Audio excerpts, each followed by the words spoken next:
All right.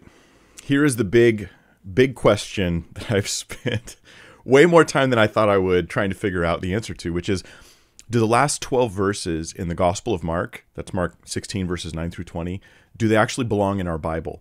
And this breaks down into multiple questions that each need to be examined, and we're going to do it thoroughly today. Did Mark write these words in verses 9 through 20? That's one question. Some people say yes, some people say no. Also, we want to ask, were they originally part of Mark's gospel when it started circulating? And then we're going to also want to ask, do we want it in our Bibles today?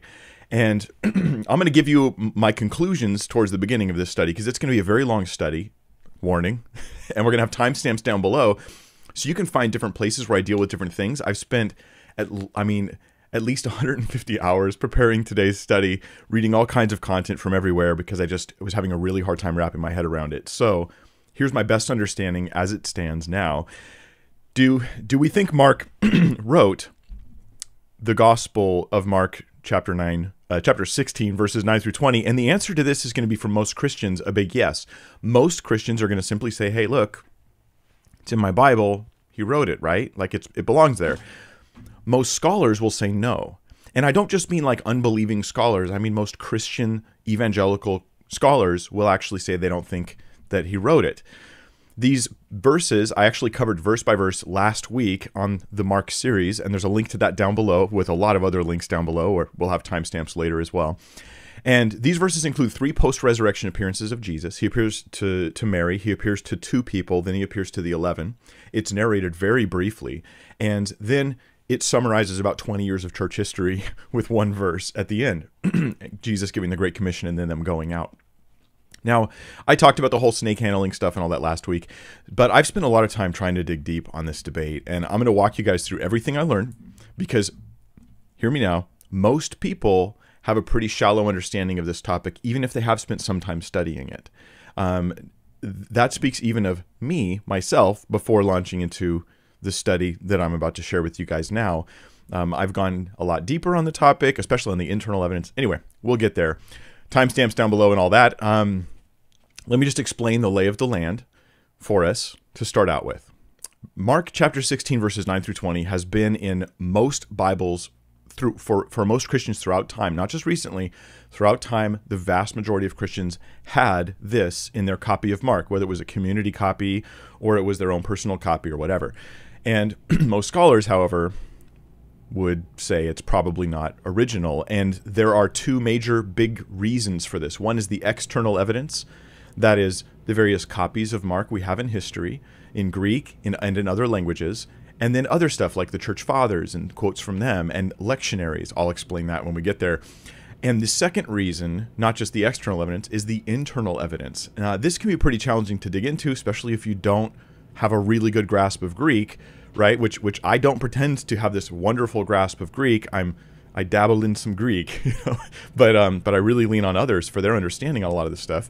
And the basic claim is that the vocabulary and the style that are in these last 12 verses, that they don't match the rest of what's in Mark. And I spent days just trying to work through this, and I'll share everything with you and try to make it as accessible as possible, but without dumbing it down. Let me admit my bias and then tell you what my conclusions are going to be, and then I'll walk through how I get there. So my own bias, either answer is okay with me. I really am honestly, genuinely okay with concluding that Mark 16, 9 through 20 belongs in the Bible, or that it doesn't. With concluding that Mark wrote it or concluding that he didn't, I'm okay with either one. I don't feel committed at the outset to one option or the other. My faith and my beliefs are not impacted in any significant way by this. And I point you to last week's verse-by-verse study through this passage to show you why. But yeah, I'm not worried about it. But that doesn't mean I don't care about it. Like, I do care about it. And while I'm okay with either one, I prefer, and here's my bias, my preference is to say it's authentic. I want to tell you that Mark 16, 9 through 20 is written by Mark, was originally part of the gospel, and belongs in your Bible. Excuse me for coughing in your faces or ears or whatever that was. I promise germs cannot pass through microphones yet. They're working on it. So I do prefer to say it's authentic. And the main reason for this is not because of any fear about my faith or worries. It's actually just pastoral concerns. I'm like worried that those who listen to this will hear questions, reasons to doubt whether it's authentic, and that they'll overreact. Let me give an illustration for this. Some people will say that if I can't trust that Mark wrote and that it's authentic and everything, the last 12 verses of Mark, then I cannot trust anything in my whole Bible. And they'll just say, that's it. The whole tower comes crumbling down, and they irrationally overreact and spaz out. And there's probably someone doing it in the comments right now as I'm speaking. So what I'm going to recommend is, if that's you, please don't watch my video. This isn't like a weird, reverse psychology thing. I'm quite serious. More important to me than what you think about these last 12 verses is your faith and trust in Christ and in God's word. And so if you from the outset, you can't handle hearing someone who's going to have some negative things to say, please, honestly, don't feel there's no reason. You don't have to listen to me. There's no need to listen to what I have to say about this.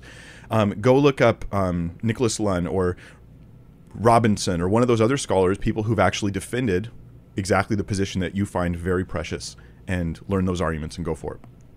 That's it. Yeah, and I'll have a link down below to Nicholas Lunn's book. You could check it out. So the reason why I say this is because pastorally I'm worried that people will overreact, because it's just like with car accidents. Here's an illustration that might help. A lot of car accidents are not caused by what you'd expect. It's caused by the overreaction. So someone sees like a stick in the road and they overreact and they hit the center divider trying to avoid the stick, or they crash into the car next to them when it actually would have been safer to just run over the stick. This is the kind of thing sometimes people do when it comes to questions about their faith. They overreact. They flip out. They go too far. And they say things like, well, if I can't trust the last 12 verses, I can't trust anything, everything. My whole world is destroyed. And you're like, oh, maybe we shouldn't talk about this. So pastorally, I just want to say I'd like to be able to conclude it's authentic. But even more than that, I want truth. So if you think you can't trust God if this is not authentic, please don't watch my video.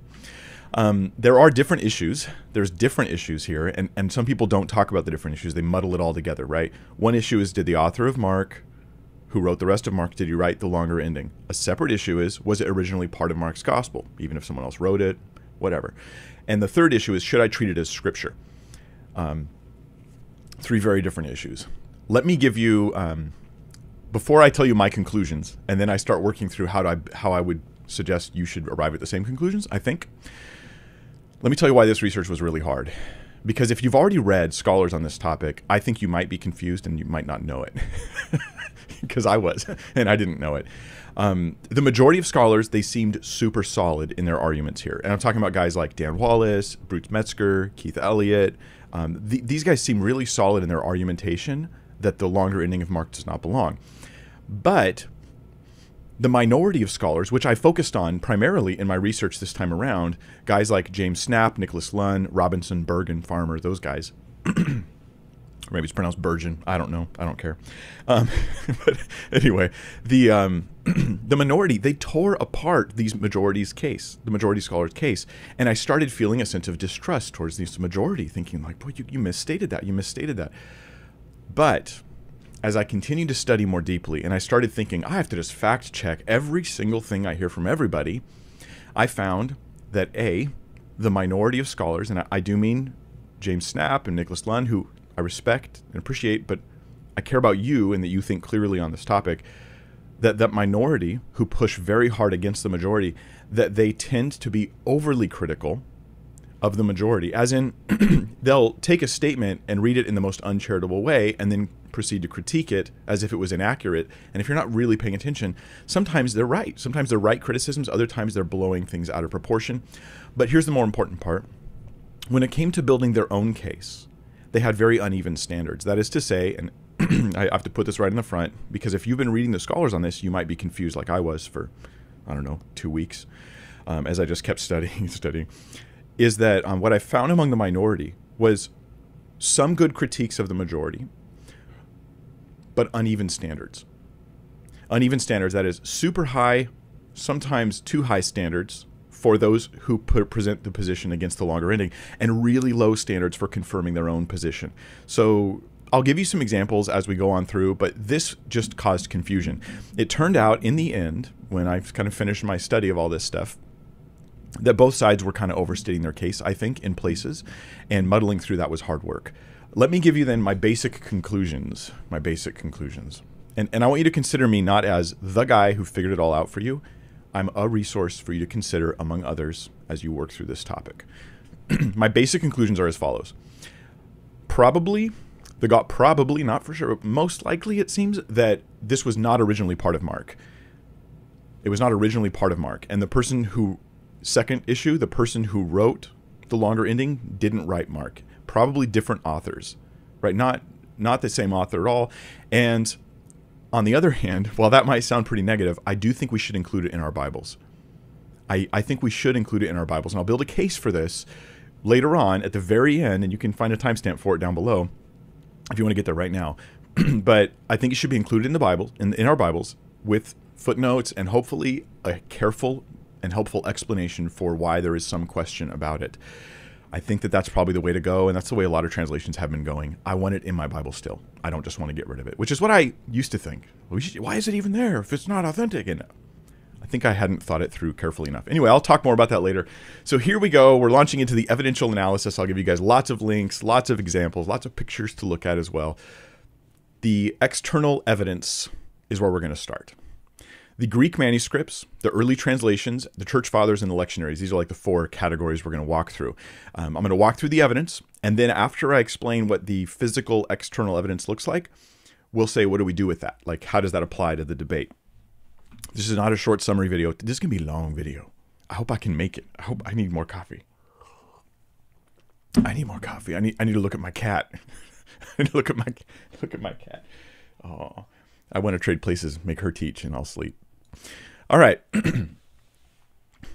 So forgive me if I muddle up my words a little bit today. I woke up at 3 a.m. for absolutely no reason whatsoever. After falling asleep at like midnight. It's one of those days, you get those days. So I got more work done though. It might make you happy, but bags under my eyes are extra baggy. so I can learn humility and lack of vanity today. At any rate, here's the external evidence. There are, again, two sides. The majority, they're going to say the external evidence, the manuscripts, ancient copies of Mark that we have in Greek, other translations, the church fathers, and then lectionaries, which I'll explain. They're going to say this tells a story that at the very beginning, Mark's gospel didn't have these last 12 verses. And then it was added, and then slowly, as people were copying, that extra 12 verses kind of mingled its way around and eventually became part of the story of Mark. So late copies all have it. Early copies, they're less likely to have it. That's the story that they're going to tell. Guys like, say, Dr. James Snap or Dr. Nicholas Lunn, they want to say a different story. Their version of the story goes like this. It was specifically in Egypt that the 12 verses were lost or removed, depending. They offer multiple explanations for this. We'll get there later. But they'll say in Egypt, that's where you can isolate all of the missing the last 12 verses type stuff. It all comes back to Egypt. And that influence of Egypt spread and affected other people. But then it was overcome by the original authentic, ending of Mark. And this is the first picture I'll show you. These are what's called text types. This is a little difficult to talk about because it's not super cut and dry like it looks like in this picture. But these are just, when we have manuscripts of the Bible, of the New Testament in particular, from back in the day, they tend to be like showing evidence that they sort of were gathered around certain areas. So the Alexandrian, which is down in Egypt, right, in that area of Egypt there, what we call Lower Egypt, that area has, like, when we have manuscripts that are influenced by that area, that have certain readings in the text, right? The Caesarean have certain readings. Byzantine have certain readings. Western have certain readings. When this debate comes up, the Alexandrian ones in Egypt, they're the most prominent location missing the 12 verses. The Byzantine up north there, they're the most prominent location having the 12 verses. Although even that, I say most prominent, it's not like it's 50-50, right? It's not like that at all. Not like half have it and half don't. I'll explain more here. So text types, that's a text type. The Western text type, the Caesarean text type. When we read, Mark 15:2 in the Alexandrian text, it tends to read with this way of spelling the words or that kind of thing. All right, so summaries, because they tend to oversimplify, let me backtrack slightly on what I just said and say this. In the Greek manuscripts we have like I think, over 1,600 manuscripts that have Mark. I'm not sure how many of those have the ending of Mark. I just don't know the number off the top of my head. But here's the thing. Like, almost every Greek manuscript has the ending of Mark. Almost every one. It's like the percentages are so high. Like some say, well, it's like 99%. It's ridiculous, the number of manuscripts that have the longer ending. The ones that don't are a very small number. But when it comes to this stuff, what we do have to answer is the question, how do I explain the few that don't have it? And when I add in other evidence, does it start to look like a trend that suggests it's not authentic? So age matters, not just quantity. Some just want to count manuscripts. If 99 have it and one doesn't, then it must be authentic because 99 had it. Others would say, well, wait a minute. What if the one that doesn't is the oldest and most reliable one? Oh, well, I guess that might change how we evaluate it. So that's kind of the thing is they want to say, let's weigh the manuscripts. Let's consider how valuable it is, how reliable it is, how early it is.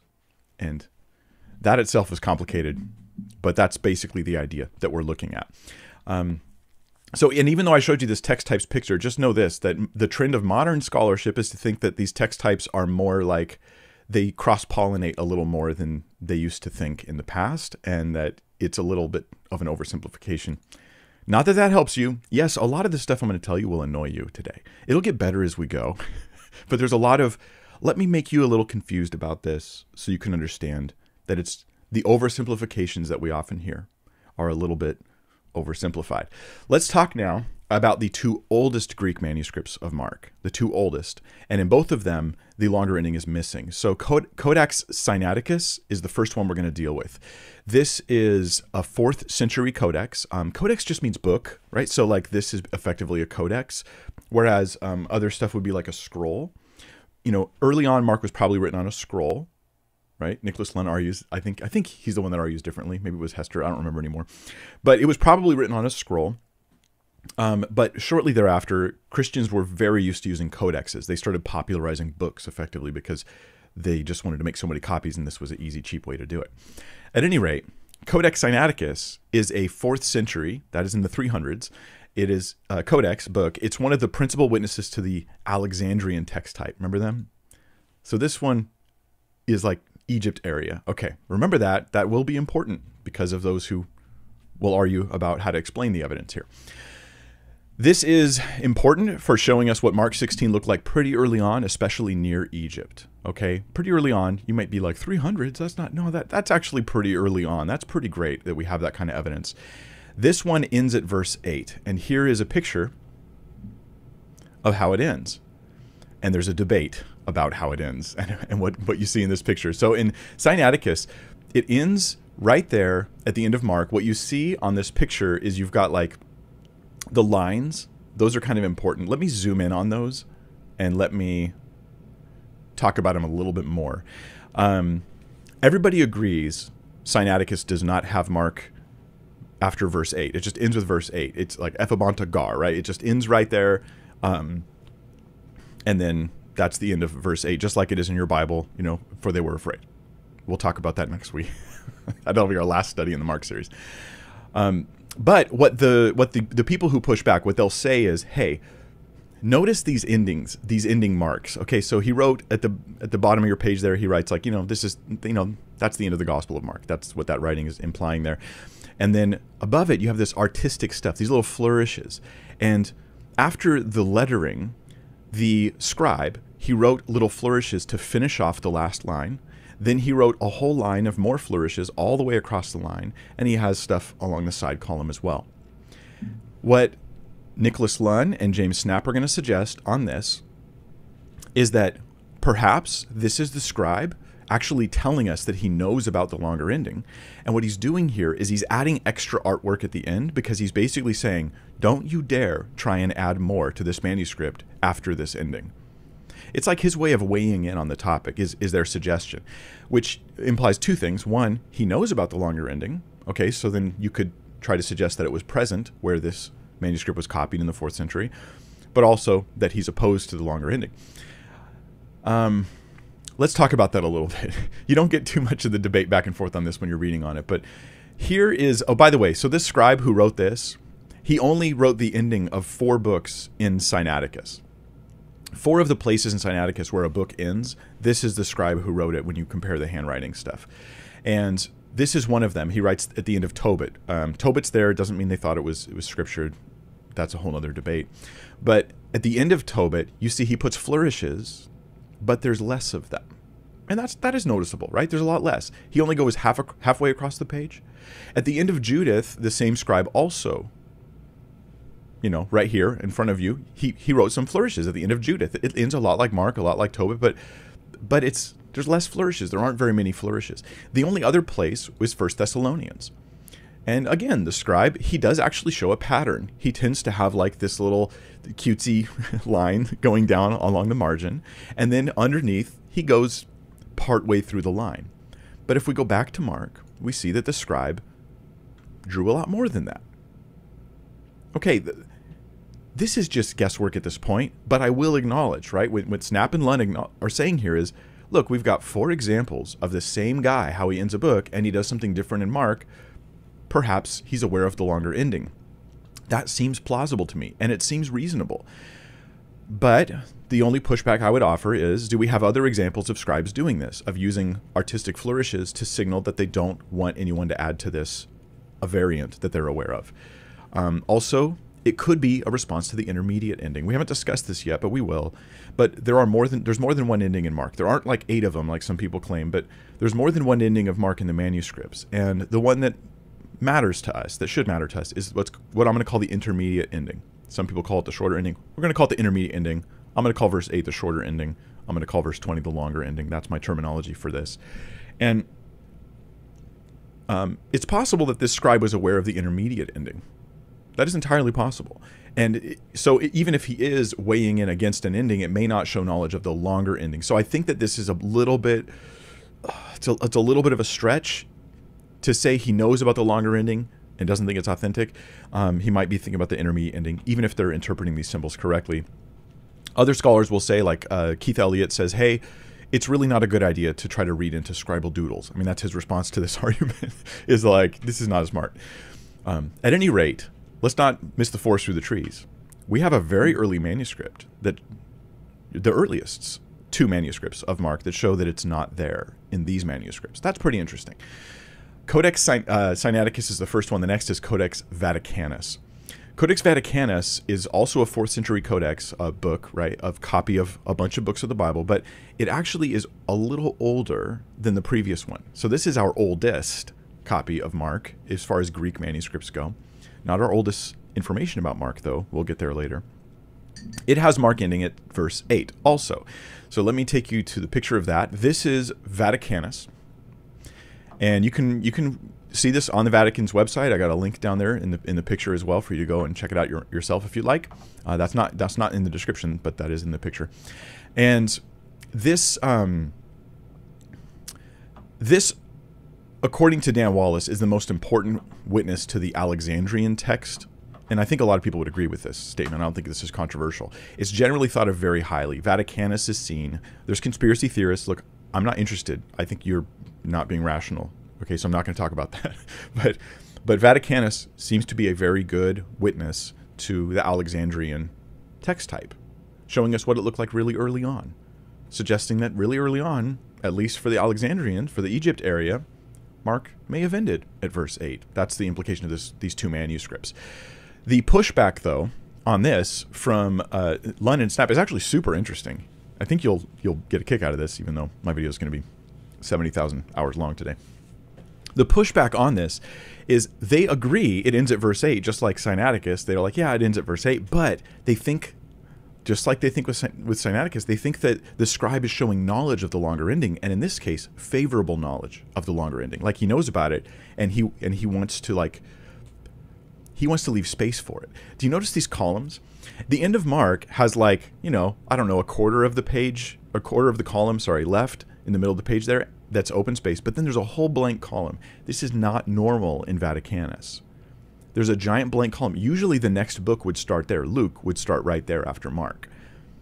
But not in Vaticanus. There's an open column there, and it is sort of asking for an explanation. Some just dismiss this, and I'll explain why they dismiss it. Okay, here is the debate on this topic, which I find fascinating and annoying at the same time, and you probably will too.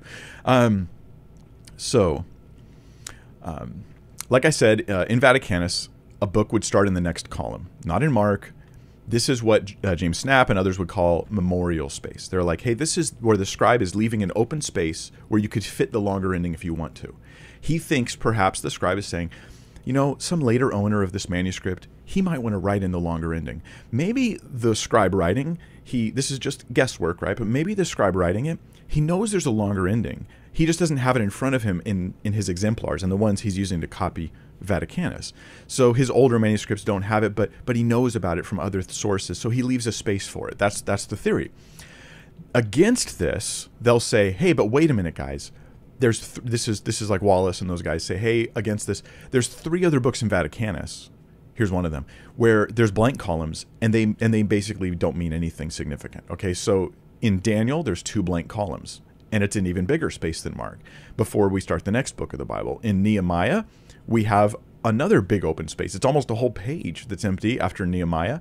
And then Tobit, same thing. We've got this open space bigger than the space in Mark. In every case, it's bigger than the ending, what's there at the ending of Mark. But the debate is not over yet, because the pushback to this from guys like Snap and Lunn are going to be saying things like, hey, all of those spaces in those 3 examples you gave, they're all there for a reason. And they have a pretty good argument here. So listen, this is what they say. Daniel, let's go back to Daniel here. At the ending of Daniel, James Snap says this is caused by the transition from the Old Testament to the New Testament, because Daniel is the last book going from the Old to New in Vaticanus, right? They have a different order of books than what we have in our typical Bibles today. And so Daniel is just going to New Testament. That actually does make a lot of sense. That seems pretty plausible that you would have an open space as you're switching from Old Testament to New Testament. Nehemiah, he explains the space in Nehemiah, and this is very convincing too, that the space is left, I think it's just very solid, is because Nehemiah is 3 columns like most books in Vaticanus. But the next book that follows Nehemiah is a 2-column book, the book of Psalms. Now, when you go to from a 3-column per page book to a book that's written with 2 columns per page, you have no choice but to leave empty spaces until you can start on a fresh page with 2 columns. That is a perfectly good explanation. I have no argument against that. I think he's made a point. And you're going, the point here is that spaces look like they have to have explanations. Okay, well, that makes the longer ending side sound a little better here. When it comes to Tobit, the reasoning as I understand it, is a little bit less powerful. They say the reason for the space in Tobit is because one scribe ended Tobit and a different scribe started the next book. That's possible, but that doesn't seem necessary. I don't see any reason for that. I'm not sure what other support can be offered for that. Do we see this wherever a new scribe takes over? Right? I haven't heard that that's the case. So that's a little softer, but at least he's given us reason to think there can be some explanation for the Mark ending. And here it is again. I'll show it to you. I think I just showed you Sinaiticus. I don't want to confuse you here. There it is. Vaticanus, Mark. He's suggesting there's got to be, there's some reason for the space that we have here in this manuscript. And against this, the debate's not over yet. Against this, guys like Wallace will say, look, that's fine. Even if you feel you can explain all the spaces in those other places in Vaticanus, none of them are explained by variants. In none of these occasions is space being left for missing text.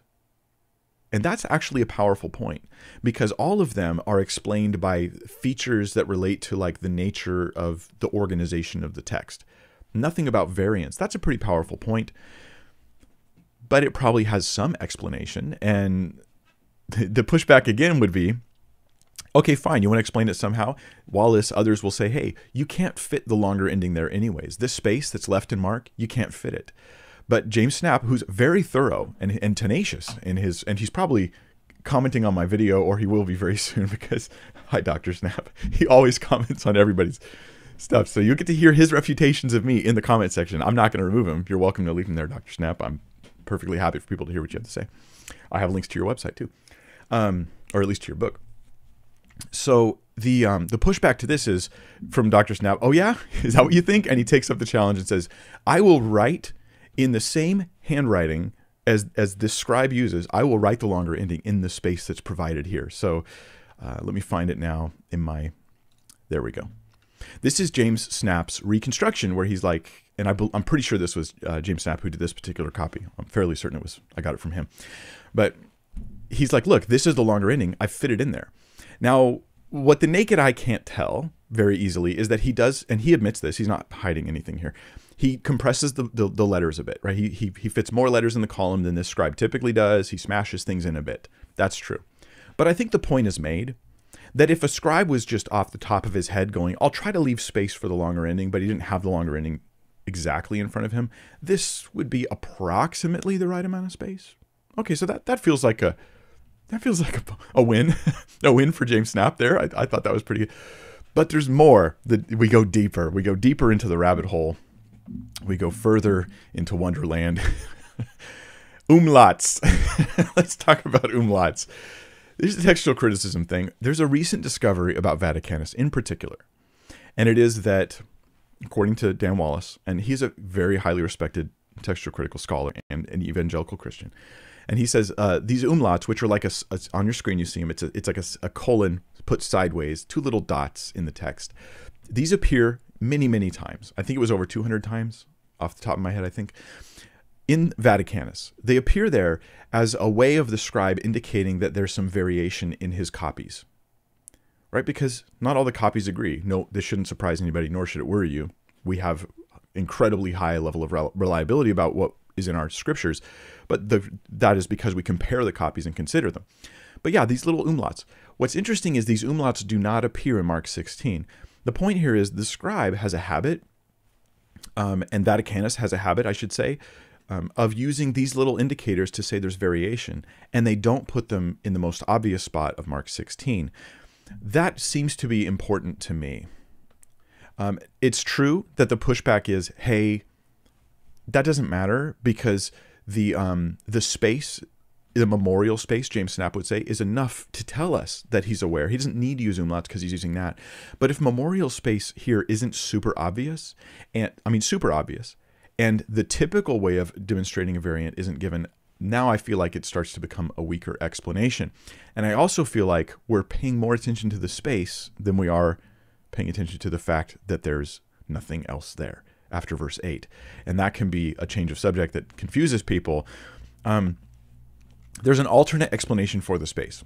And the alternate explanation is, and this matters too, a competing explanation, is that in older arrangements of the Gospels, Mark was the last Gospel, not John, excuse me. And it's possible that in the exemplars, in the stuff that they're using to copy Vaticanus, this is a possible thing, that given Mark was the last book of the Gospels and you moved to Acts, you moved to those other books after that, that was why there was an open column left, because it was a genre shift, which we do see happening in other places in Vaticanus. So I think that kind of defeats, at least for me, the persuasiveness of the empty space, memorial space argument. It's just not strong enough. I'm not sure what to make of this space, so I withhold judgment. The point for Vaticanus is the longer ending's not there, and it's not there in the early Alexandrian text type, and this is evidence that at least some trusted copies made by some pretty serious scribes, they were missing the longer ending in the 4th century and possibly as early as the 2nd century. So something will have to explain that data. That evidence will have to have explained. Now let me talk about how important these manuscripts are. Vaticanus and Sinaiticus have a certain degree of importance or weight. Remember there's very few that are missing, that only end Mark at verse 8. Very few manuscripts. Like, you could count them on one hand. There's very few in Greek. Vaticanus, Sinaiticus, how important are they is the real question. And they represent, like I said, the Alexandrian text type. There's this text type thing up on your screen again for you. And they are the two oldest Greek copies of Mark 16, and they are considered a relatively pure form of the text. This part's kind of important. This doesn't mean Vaticanus and Sinaiticus should always be taken as the correct reading in every case automatically, but they should be considered as being kind of heavyweights in some regard. This is how scholarship has treated them over the past, certainly longer than I've been alive. And Let me quote to you what Metzger said about them. Here's the quote. Textual witnesses connected to Alexandria attest a high quality of textual transmission from the earliest times. It was there that a very ancient line of text was copied and preserved. The Christian scholars of Alexandria worked assiduously to preserve an accurate form of the text, meaning they were careful and trying to be, doesn't mean they're perfect, but they were very careful, which implies that this is kind of a big deal, right? Kind of a big deal. This is in the book Perspectives, one of the books I'm going to recommend if you want to dig deeper on this. This is a 4 views book, so it's got 4 chapters with people who have all 4 different opinions about the longer ending of Mark. Then it has a summary or analysis of all those opinions by Darrell Bach at the very end. I thought this was a pretty good book. You can check it out, and it at least will introduce you to a deeper level of confusion that may serve you well as you try to wrap your head around this, around all these issues. Wallace, in this book, in Kindle Location 300, he argues that the readings in Vaticanus and Sinaiticus actually go back to the 2nd century. That's super early. That in the 2nd century, we have this going on. The implication is that in the 2nd century, in the 100s, there were copies of Mark ending at verse 8, and scribes who often did a good job still thought this was where the text should end in the 4th century. But we shouldn't take that reading without thinking about it. Let's talk about one other example, Codex 304. Codex 304, which is kind of a strange example.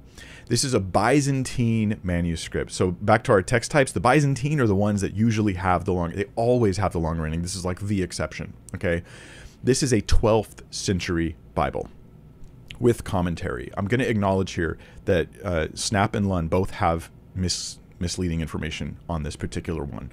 No offense, I just want you guys to be aware of this. I have a link down below to a commentary by Dr. Mina Monnier, who gives an analysis of this text and shows you pictures of it that I think easily demonstrates the confusion that is there with Snap and Lund on it.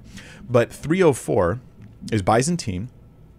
Here's 304, ending at Mark 16:8. Now, don't worry for a second about the page being cut off there. Don't get paranoid about that. That has nothing to do with it. Do you see the black dot that's like 3/4 of the way up on the inside of the left side of your screen, just a solid black dot? That's where the text ends. And then on the other side, I say that way, to the big like oval O looking thing, the big Omicron there. That is where the commentary begins. This is the Bible with commentary. It's like a study Bible, right? Well, the text in Mark ends at verse 8. Absolutely clearly ends at verse 8. This is not the end of the whole thing. The next thing is going to go into another book of the Bible, and it's absolutely clear that this, against what Snap and Lund have said in their writings that I've read, it's absolutely clear that there's no awareness betrayed of the longer ending in this text. So in the text, it ends at verse 8. Then in the commentary, there's no mention of any information from the longer ending. And in Matthew, in the same text, when it gets to the end of Matthew, there's commentary. This is where you'd expect a commentator to like mention parallel passages. That commentary doesn't mention anything about the longer ending either. This betrays no knowledge of the longer ending, which is kind of weird when you think about it, but that's the way it is. Let me show you the end, though. Now let's talk about that part that was cut off. The very end of this text shows that there was an internal debate by the owners of the manuscripts. It's very interesting of this codex. The red box, this is what Mina Monnier puts in, and I put her a link to her audio commentary on this text down below. You can listen to it for free on the Mark 16 project, which is a really neat website with great access to information, and they keep adding new info. I got a link to all that down below.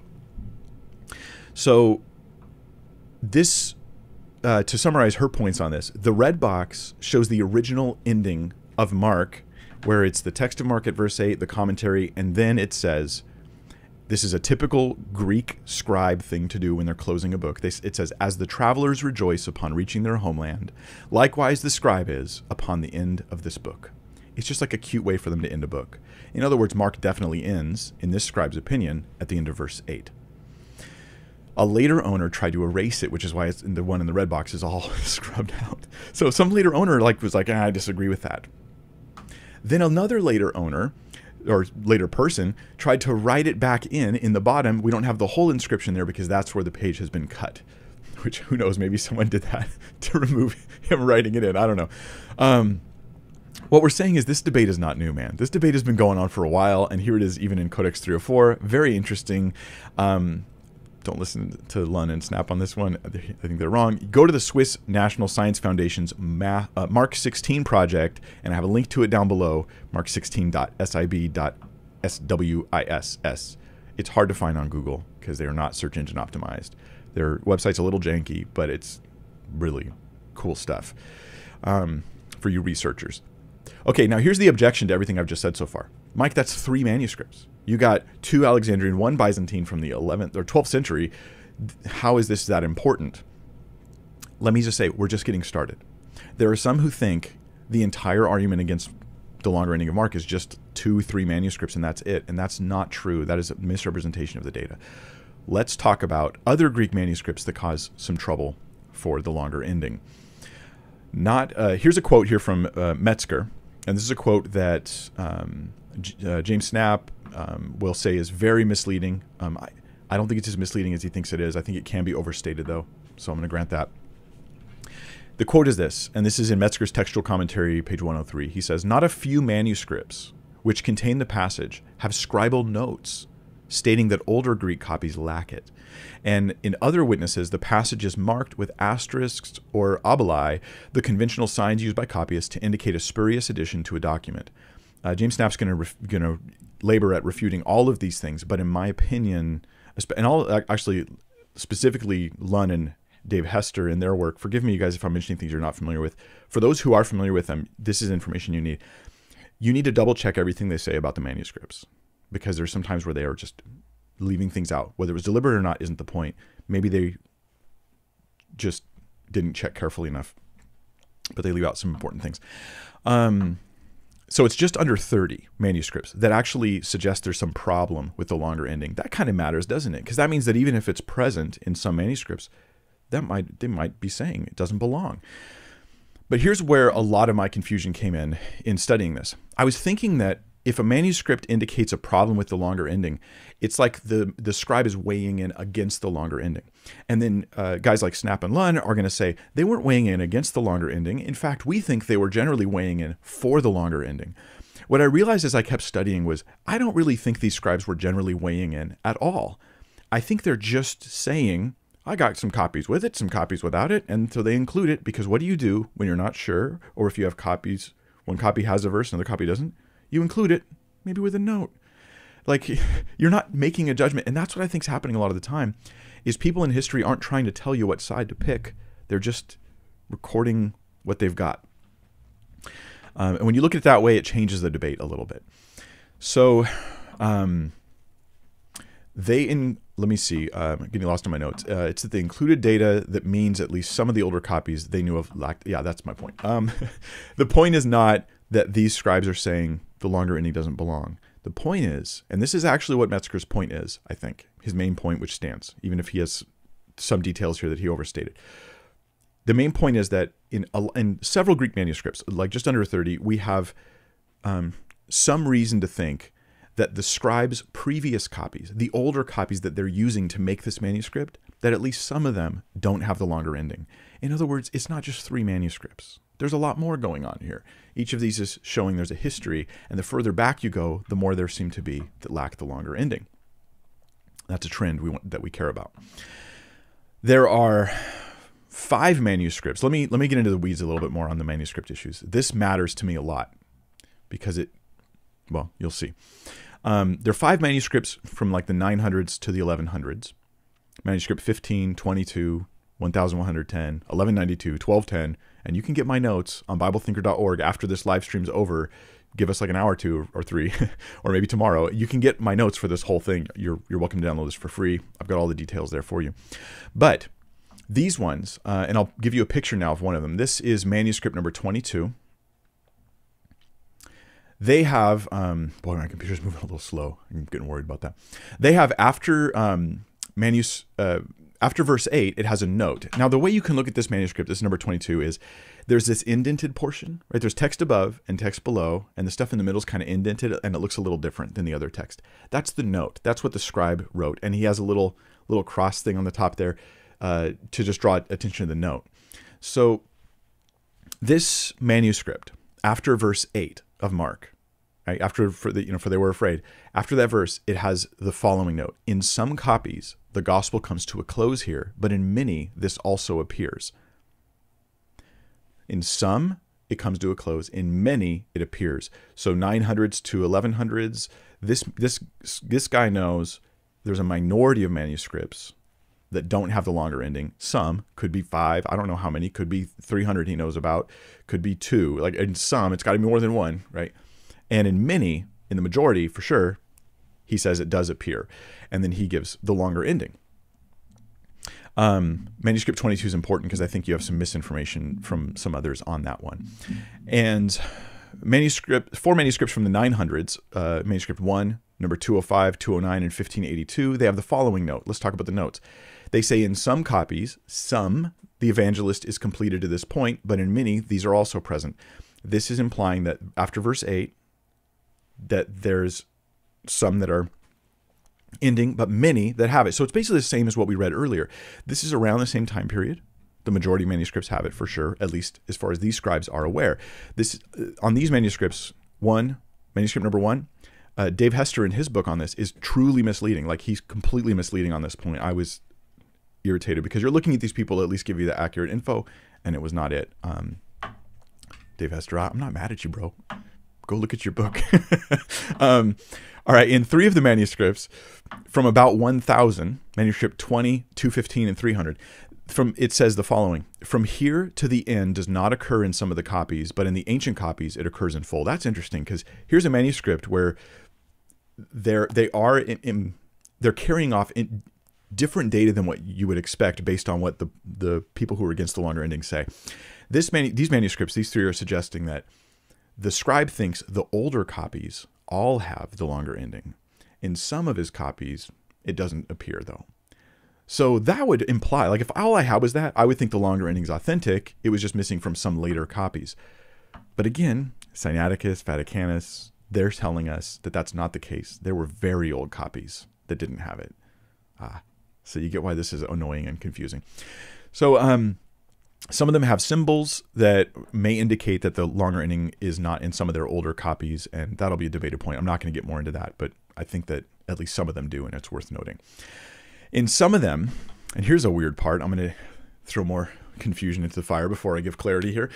In some of the copies, you have Mark 16 up to verse 8, then you have an extra different ending, which I call the intermediate ending, and then you have the longer ending. So it's like, what's going on there? This is the intermediate ending. Let me read it to you. It really isn't a different ending for Mark, and we'll ask what would explain its presence, and this will help us understand the lay of the land a bit better. Here's the ending. And all that has been commanded them, they promptly announced to those around Peter. And after these things, Jesus himself appeared to them, and from east as far as the west, he sent out through them the sacred and incorruptible proclamation of eternal salvation.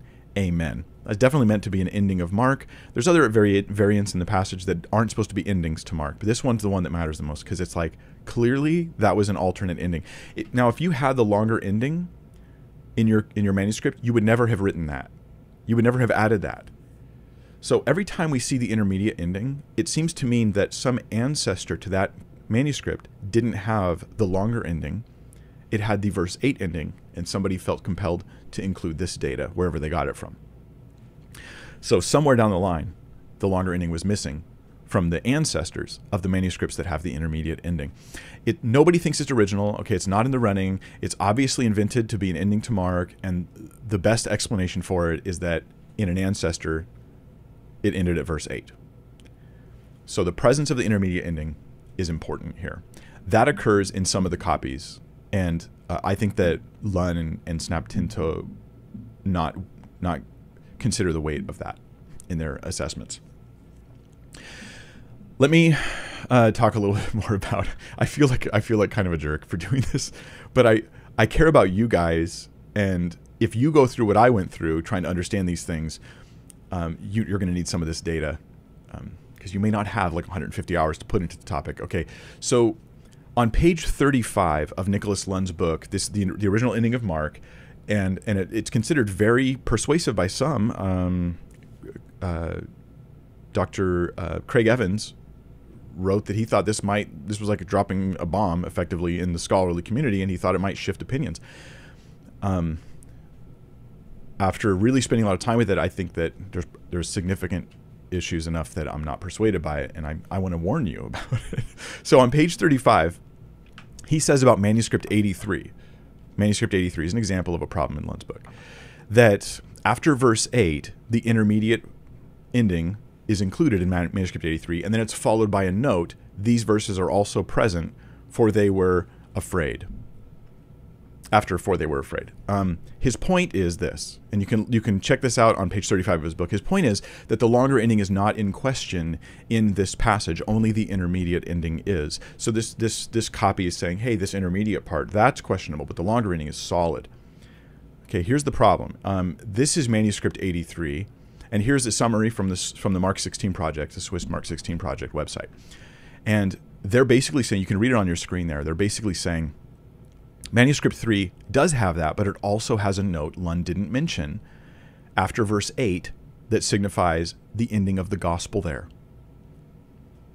Manuscript 83 has the gospel ending at verse 8, then it has the intermediate ending, then it has doubt on those verses, then it has the longer ending, which obviously if the gospel ends at verse 8 in some of their copies, its ancestors, there's some doubt on the longer ending. This is why, like, Lund will have some good criticisms, but it's so mixed with other stuff, the confirmation bias, it feels like that I grew irritated. And I want you to be aware of it, because I don't want you to, what happens is you just pick someone to trust. I'm going to trust that. I'm going to trust that guy.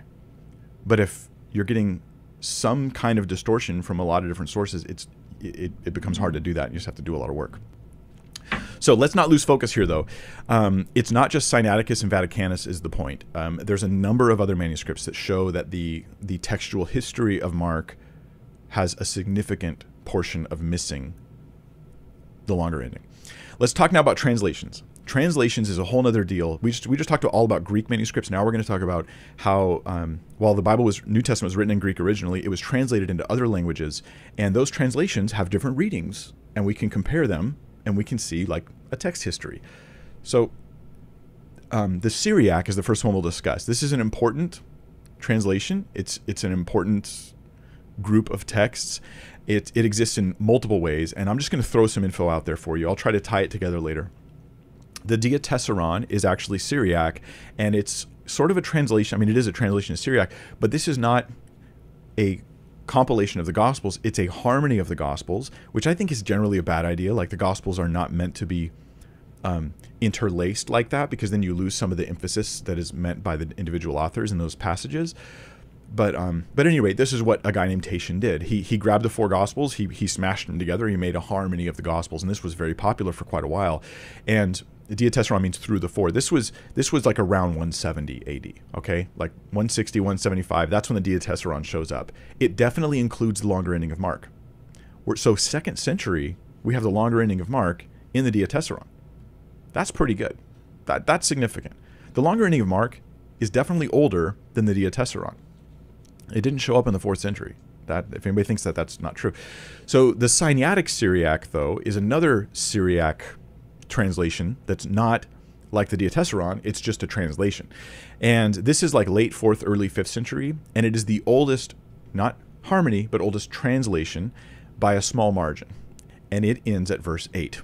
And now you see why the Syriac's confusing. Where the Diatessaron has it, the Sinaitic Syriac does not have it. What's going on there? Most later copies do have it. Most later copies do have it. The Peshitta, which becomes the popular Syriac translation from the 5th century on, it grows in popularity, and our copies of the Peshitta all have the longer ending, right?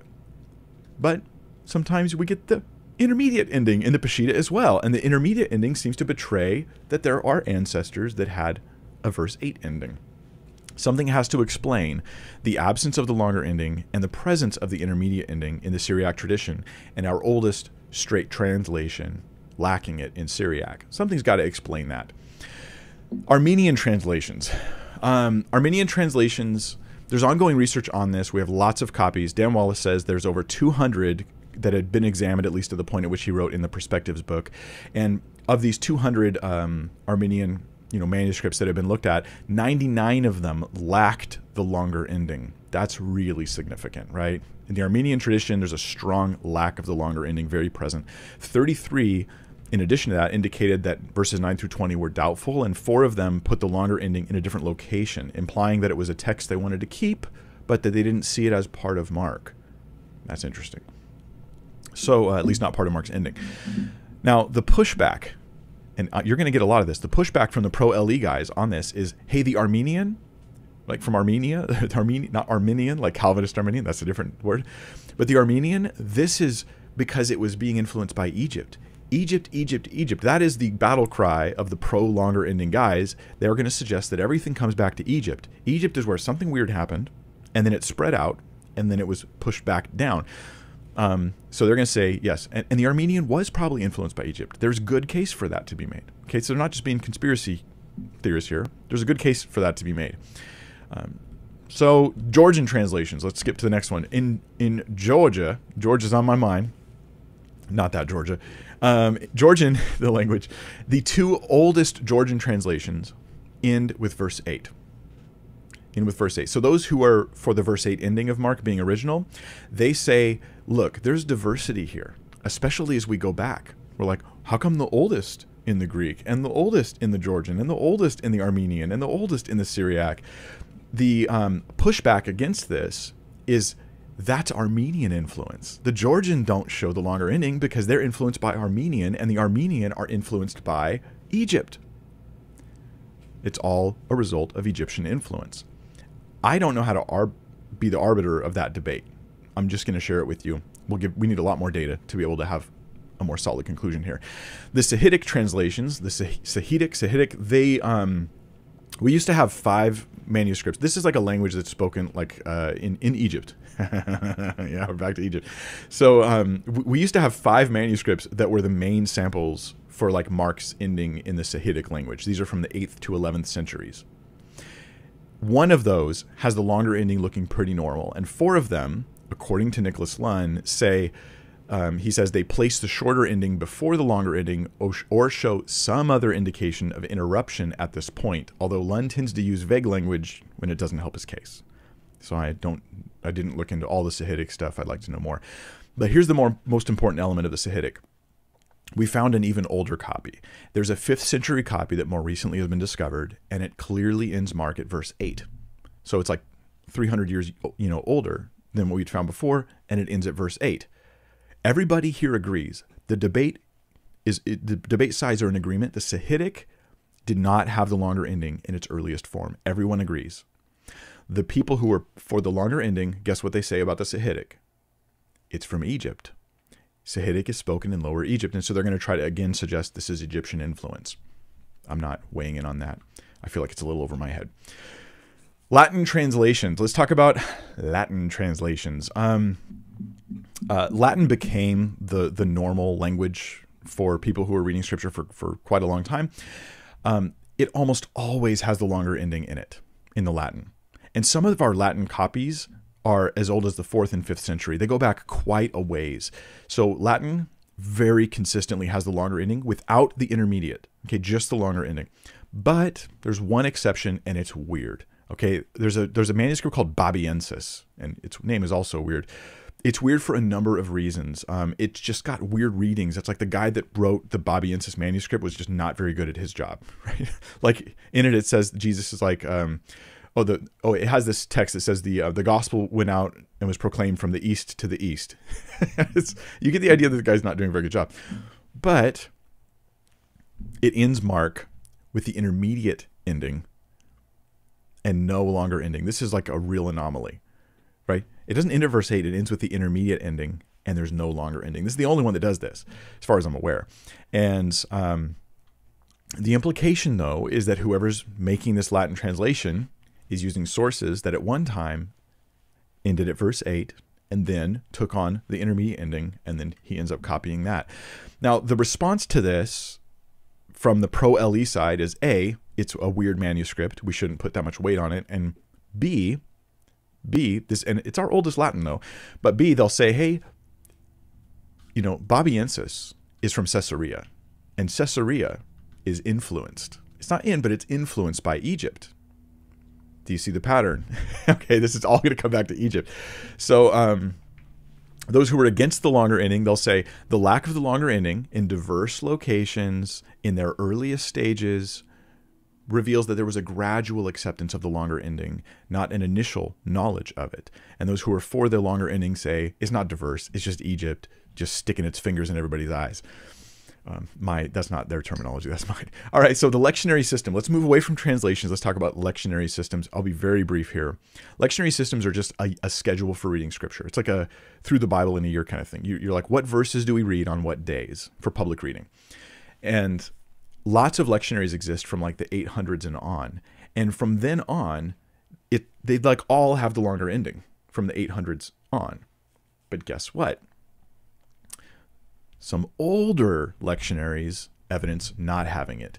The Georgian and Armenian, they don't have the longer ending in their oldest forms in lectionaries. And the Jerusalem lectionary, this is probably the most interesting one, does not have the longer ending. Now, the response to this is, hey, the Jerusalem lectionary from the pro-LE side will say that was influencing the Georgian and Armenian lectionaries. So they're going to try to isolate influence is the idea, right? The longer ending is definitely in all the later lectionaries, but those are later. It's lacking in important early ones. There's a whole little debate that goes on about the earliest Byzantine ones. It's a distraction and it's a waste of time. The things I'm summarizing here, I think, are the important parts that we can pull from this topic. If the longer ending was originally part of Mark, someone has to explain why it doesn't appear in some of these older lectionaries. That's important. But it's also a little over my head. So I'm just going to put it on the pile of evidence and we'll add it up a bit later. So what church fathers have to say. Let's talk about church fathers. This is something that's easier to wrap your head around because they're actually commenting on the text itself. So it's not like translations and all this other stuff. Things will get a little easier and then I'll make them harder and then I'll make them easier again. So the church fathers, these are guys that quote the Bible all the time. You can actually reconstruct a lot of the Bible just from church fathers quotes. Not that that would be easy to do, but it would be possible. There's way too much data here. I spent days and days on this. Here are some highlights relating to the church fathers, the most interesting ones in particular. Many church fathers want to acknowledge. They quote from the longer ending.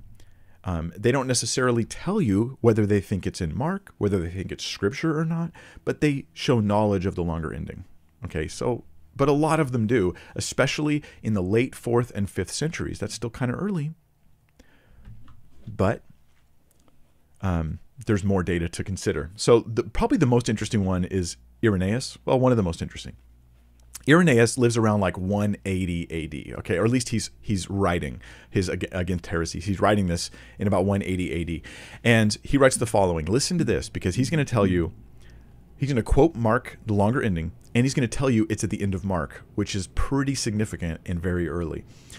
He says, at the end of his gospel, Mark says, and so the Lord Jesus, after he'd spoken to them, was received into heaven and sits at the right hand of the Father. That's from the very end of Mark.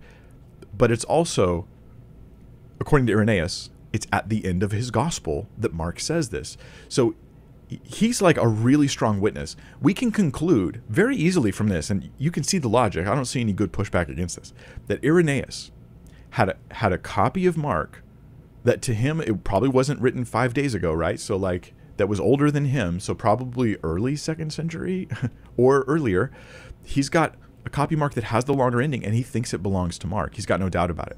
But we shouldn't act like the church fathers are these like divine sources of knowledge, because that's not what they are. They're historical sources of information. Irenaeus also thought Jesus was 50 years old when he was crucified. Think about that for a second. Yeah, he's a guy, okay? But he shows evidence that Mark was early, at least in his opinion.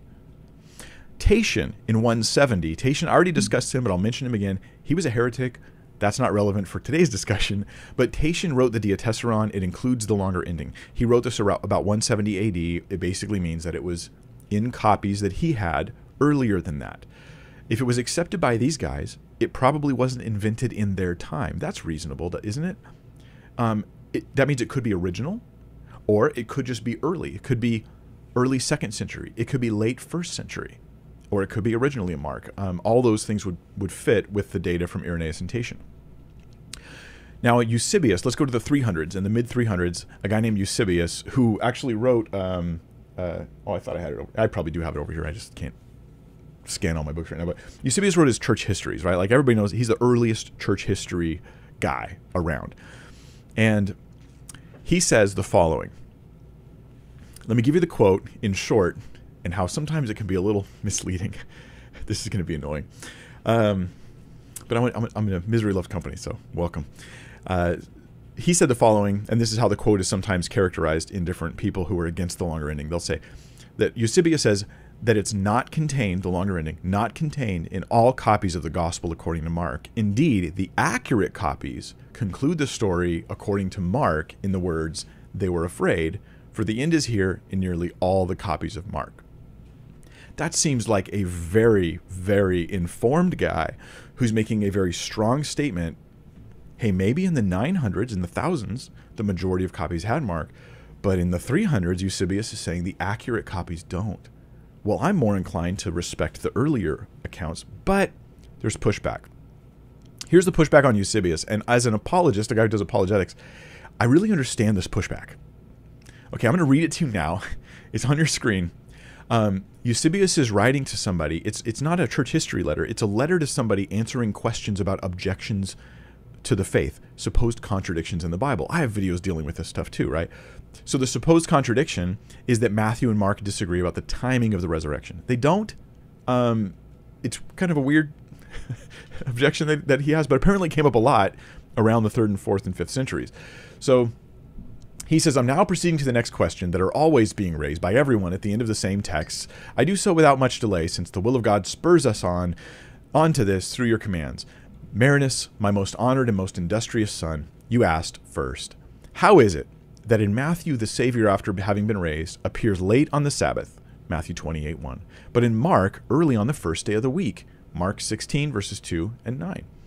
The solution to this might be twofold. And now, here's me talking now. Eusebius is going to offer two options for how you might answer this objection. One option will be to say that it's not authentic, that the longer ending doesn't belong.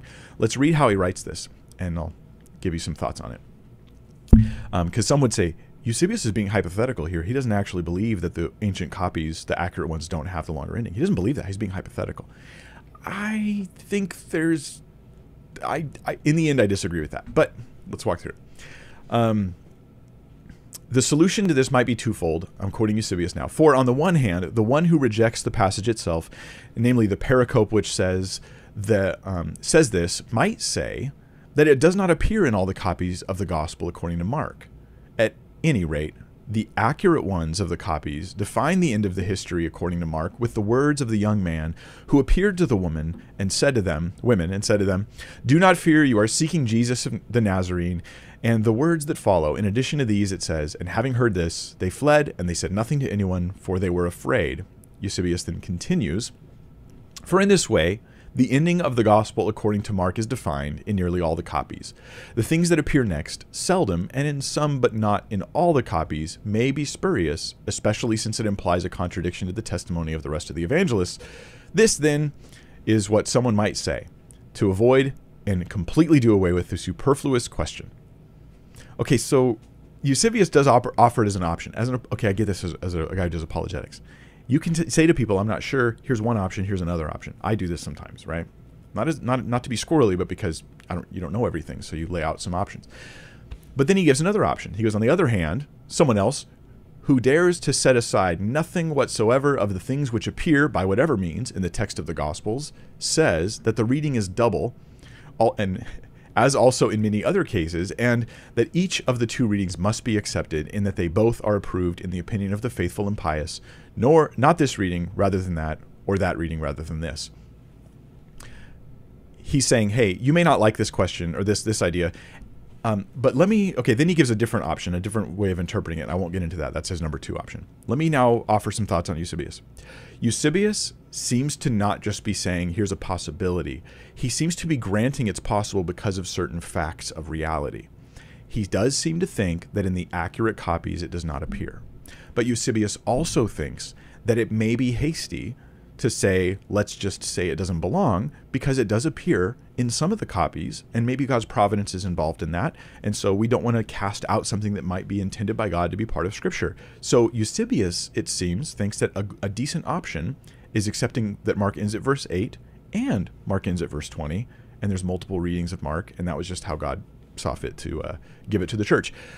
But the most important part, Eusebius does seem to say, and I think that this is his opinion, that in the most accurate copies, in the majority of the copies he has, it ends at verse 8. That's Eusebius' opinion. Doesn't mean it's true about all the copies. It means that's what he thinks.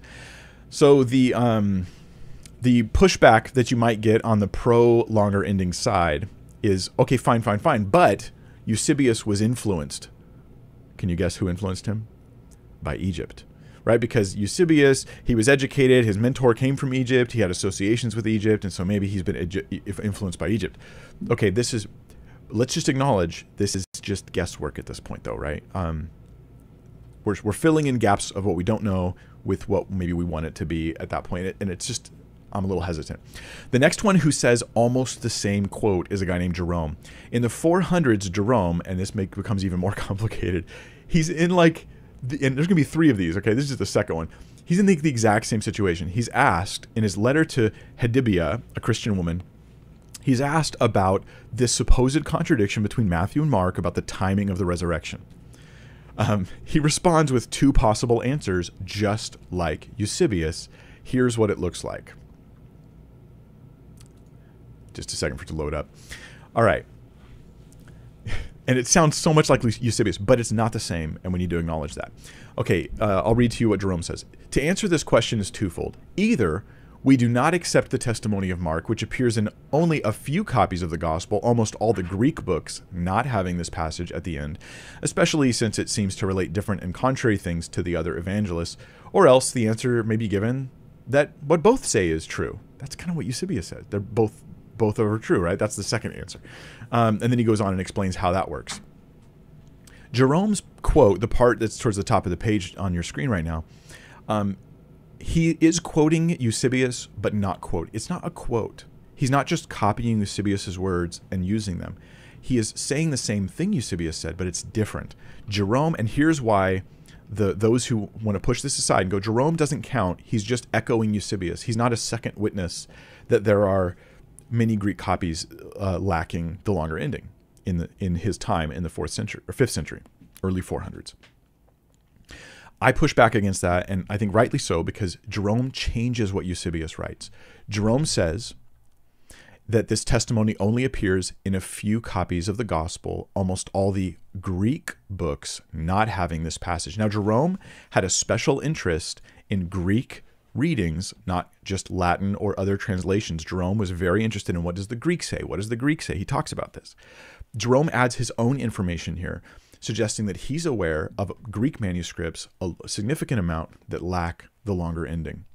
So while we may only have 3, 2 that are predate Jerome, we've got Jerome saying there's a lot more that are older. So perhaps he knows of more Latin manuscripts that have the longer ending, but he also knows that in the Greek in particular, which he respects very highly, it's very often not there. So I think that Jerome seems to know what he's talking about here. There's other reasons to think Jerome knows what he's talking about. In history, little side note here, Jerome's the only guy to mention another variant called the Freer Logion, this weird, strange, admittedly, variant that nobody, their grandma, their uncle, or their nephew thinks belongs in the Gospel of Mark, but it's a variant that exists that Jerome acknowledges. He's like, there's this one reading, it says this, this, this. We never found a manuscript with that reading until very recently, Codex W, I think it was Washingtonius. This manuscript, which has the Freer Logion, what it confirms to us is, even though we've been digging and digging, we just finally found a copy. Jerome's knowledge of the variants in the Gospel of Mark was very accurate and is recently been confirmed as being very accurate. So it implies that we should consider what he's saying here with more weight. So Eusebius and Jerome, I think, should not be set aside as being hypothetical. I don't think that works. But you might be like, oh, it's settled. Eusebius and Jerome, and Jerome especially. This guy translated the Vulgate. This guy studied the Greek. He was you could look at him as a really reliable guy, right? Well, here's where it gets more complicated and slightly more annoying. Jerome, I don't know who that is. Jerome translated the Vulgate, and when he did, guess what? In his Latin translation of the Bible, which became like the standard for especially the Roman Catholic Church, kind of enshrined by them later on at the Council of Trent, the ending of Mark includes verses 9 through 20 in his translation in the Vulgate, and there's no note. There's nothing saying that it doesn't belong. Jerome doesn't cast doubt on it. He doesn't there's nothing there to recommend that it doesn't belong. So here in one quote, he's like, yeah, it doesn't appear in hardly any of the Greek manuscripts I got, but then he includes it. Initially, I was very confused by this because I kept looking at history trying to find people who were going to tell me it belonged or didn't belong. But I think we see something else. We see a third option, which is people who think, hey, it's not in most of the manuscripts, but it is in some, so I'm going to include it. I think that's what Jerome probably did. That's my theory on Jerome, and I'm not a scholar on Jerome, but it is what I think probably happened. He included it for some reason. Some say he was just scared to not include it. They would riot and attack him or something.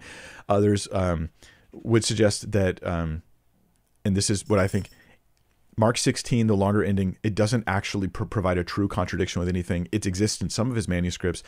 The fear would be losing something that God wanted us to have because, look, it's there in some of the manuscripts. So Jerome includes it. And I think for the same reason we should include it today. Well, for another reason I'll explain later as well. Okay, that's Jerome and Eusebius. They suggest that the very early copies don't have it, at least many that they're aware of. Victor of Antioch, he offers, now this is super interesting. He quotes the same thing to the same question. Matthew and Mark, they disagree. Victor of Antioch says, hey, here's two possible solutions. It's like the exact same thing. But he changes the quote a little bit too. Jerome changed it to fit his thinking. Victor of Antioch changes it to fit his thinking too. He says, not that the longer ending is missing in the majority of copies. He says there's very many copies that end at verse 8. There's very many copies that have the longer ending. So here in the 5th or 6th century, he says it's a tie between the numbers of manuscripts. But he adds this, that the most accurate copies include the longer ending, specifically what he calls the Palestinian Gospel of Mark. Victor of Antioch says there's a special accurate copy that he really trusts called the Palestinian Gospel of Mark. Guess what that is? Where you can read it? You can't. Like, we're clueless. Where's the Palestinian Gospel of Mark? What is he talking about? We don't know. There you go. History, you see, has a debate going on, the same one that we're having today. Now those are the most interesting ones. Now let me point to some that are commonly used as silent witnesses against the longer ending, and this may be an overreach, as I think James Snap and Nicholas Lunn and others try to point out. Clement of Alexandria, in 150 to 215, that's when he's alive, he never quotes from the longer ending. So some suggest he didn't know the longer ending. But what we have to do is create expectation, right? Like, I've got a reason to think that Clement of Alexandria is going to quote Mark before I make a big deal about the fact that he doesn't. He rarely quotes from the Gospel of Mark at all. There's massive chunks of Mark. Most of it he doesn't quote. So I don't really see a reason to have strong expectation for Clement of Alexandria to quote from Mark. So using him as a witness, as a guy who didn't know the longer ending, I don't think is significant. And if he is, they'll just say he's Alexandria, right? So he's Egypt. But I'm going to set him aside. Origen is another one. Origen, 185 to 253, that's his life span.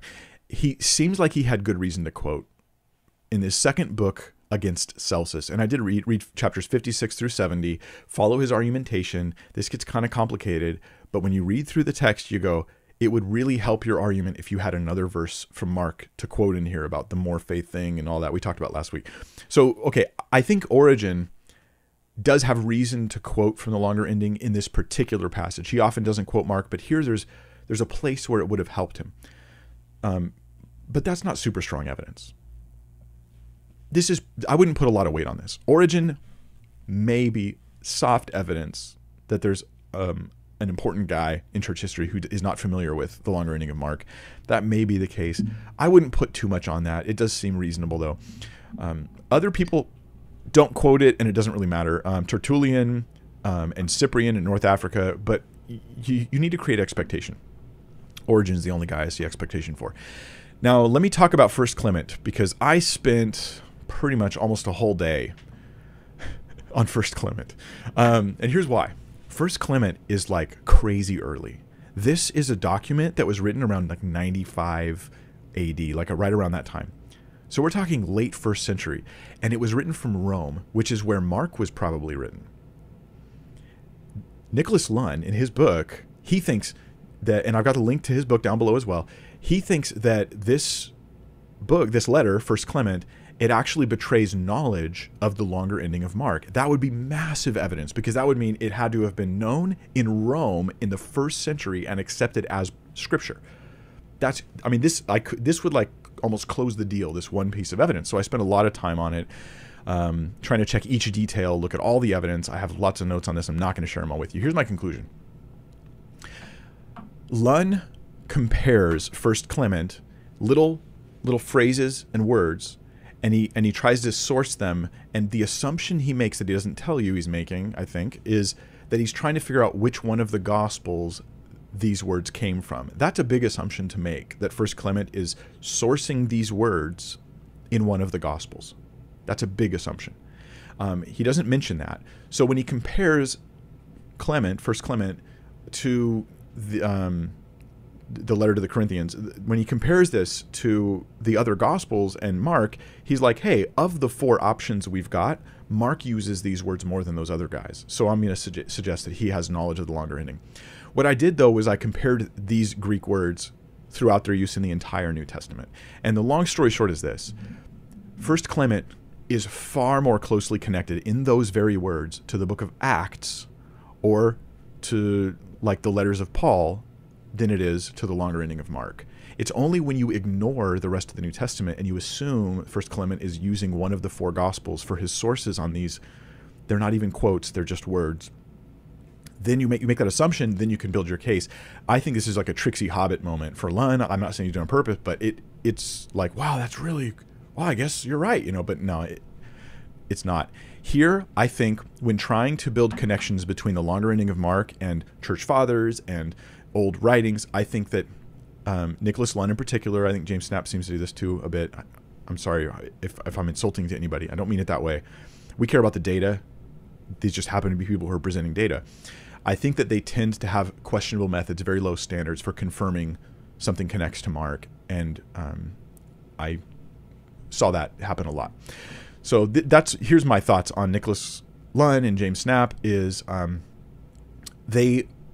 everybody makes mistakes on this stuff, right? Dan Wallace has made some mistakes. I'm sure I've probably made some mistakes. I hope not. I don't want to, but I'm sure I have. But their general approach is to be hypercritical of the mistakes of those who are against the longer ending and to have what seem like pretty low standards for confirming their theories about why it should be included. And that is not helpful, and it will breed confusion. So here's my conclusion on the Church Fathers before we move on to the next thing in today's epic study. It's sort of a Bible study. I mean, it's necessary is what it is. But the Church Fathers, here's my conclusion. The longer ending, based on the Church Fathers, is extremely early. It seems reasonable to say that it's early 2nd century or earlier. Like, these are the options we have when we read the Church Fathers, like early 2nd century or earlier, because especially of Irenaeus, like really strong evidence there. Wallace says the following in the Perspectives book on the ending, Perspectives on the Ending of Mark, Kindle location 424. He says the patristic testimony thus reveals a very interesting trend. Here's his interpretation of it. From the earliest discussion on the authenticity of this passage, the fathers indicate that most of the copies of Mark end at 16:8, like Jerome, Eusebius. Yet in later centuries, the short ending was increasingly looked on unfavorably, and in the standard commentary on Mark of the Middle Ages, the short ending was rejected. Putting this on a trajectory, it takes a little imagination to realize that what became the majority reading in the Middle Ages started out as a minority reading. This is not overstating things here. I think this is an accurate summary of the data. It doesn't say, therefore, it's not original. It's saying it was more of a minority at a younger age and a majority at a later age. That has obvious implications. So the longer ending, though, is very early. We need to ask the following questions. Why is it lacking in some of the oldest manuscripts? Why is it lacking in some of the oldest versions? Why do some ancient sources say it's not in most of their Greek manuscripts? Why do other, more recent sources say it is in most of their manuscripts, whether they're Greek or not? There obviously is a trend towards acceptance over time. Can we really just say that all comes down to Egypt? And I'm a little skeptical of that, though I don't truly know. And that's why I had to launch into the second branch of study, which is the internal evidence. That's what we're going to do right now.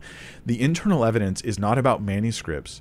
It's about taking those 12 verses and looking at the style and the way it's written and the vocabulary and all the grammar and all that, and comparing it to the rest of Mark and asking, was this all part of the same book? And did the same author write the last 12 verses that wrote the rest of it? So the claim here is that the longer ending, and I agree with this claim, the longer ending does not match the style and the vocabulary of the rest of Mark. I think it's actually seems, I was surprised at how strong this evidence is. I thought it was going to be weaker, but I'm more convinced after spending time on it. So I'm going to break it down to you. I'm not going to give you the whole thing because sometimes people do overstate the case. But my conclusion is going to be that Mark didn't write the same author that wrote Mark didn't write the longer ending. Not even as part of a separate work, most likely, but definitely not part of Mark initially. Nicholas Lund's case is that the same author wrote the whole thing, as you know, ultimately the same thing. Like, Mark wrote all of this stuff, and he wrote it all together. And James Snap has a very different, seems peculiar view to me, and it is that verse 8 was the ending of Mark unintentionally because of some urgency. For some reason, he stopped at verse 8.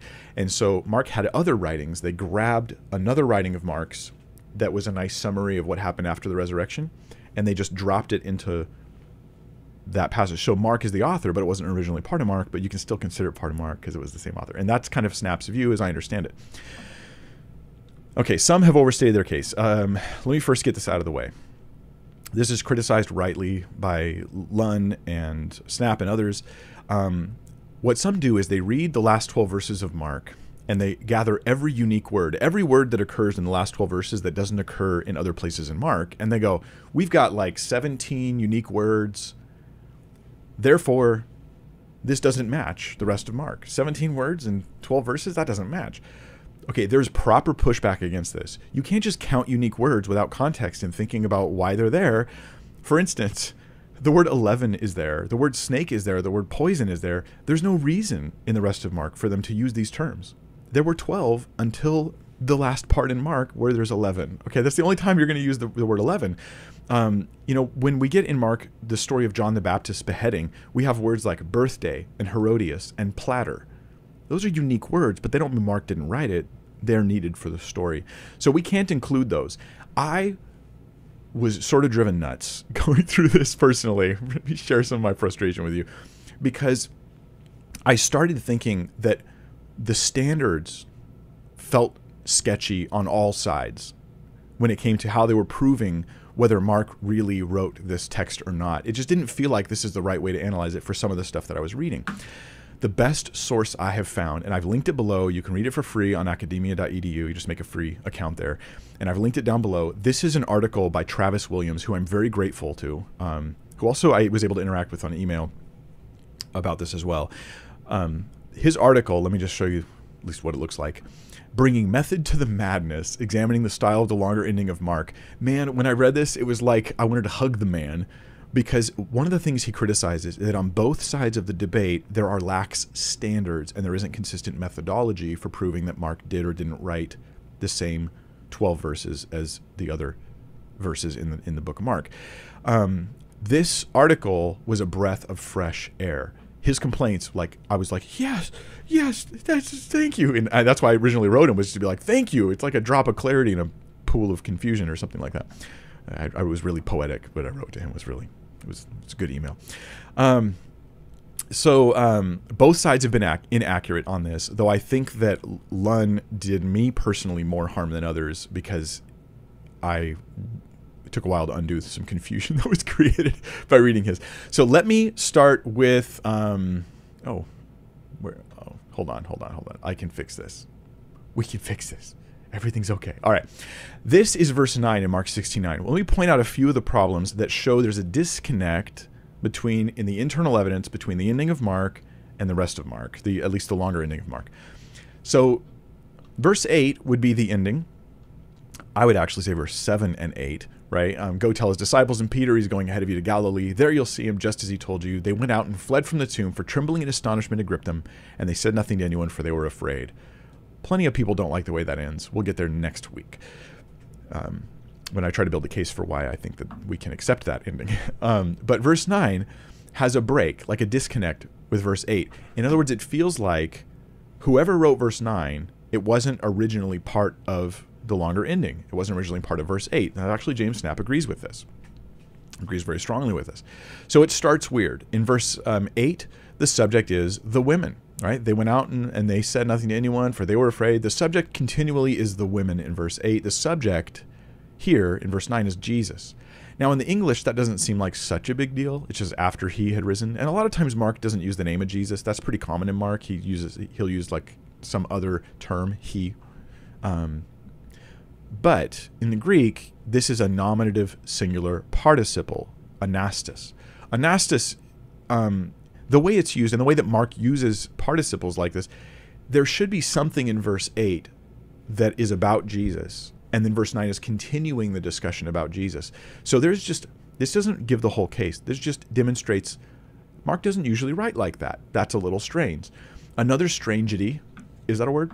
Another strangity, or is that a Mikeism, is when he appears to Mary Magdalene, Mark in verse 9 introduces, or whoever writes this, introduces Mary a whole new way, from whom he had cast out 7 demons.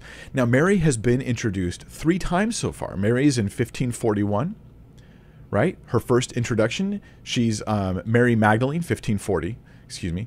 And then she's a witness, specifically a witness to seeing what happens with Jesus. She witnesses Joseph taking his body. In 1547, Mary Magdalene, she's just called Mary Magdalene. No more details. This is what's called disambiguation. Mark is just telling you who his eyewitnesses are. That's how I take this, and I've already taught a lot about that in the Gospel of Mark series. So he just wants you to know, Mary Magdalene, Mary the mother of Joseph, da, da, da.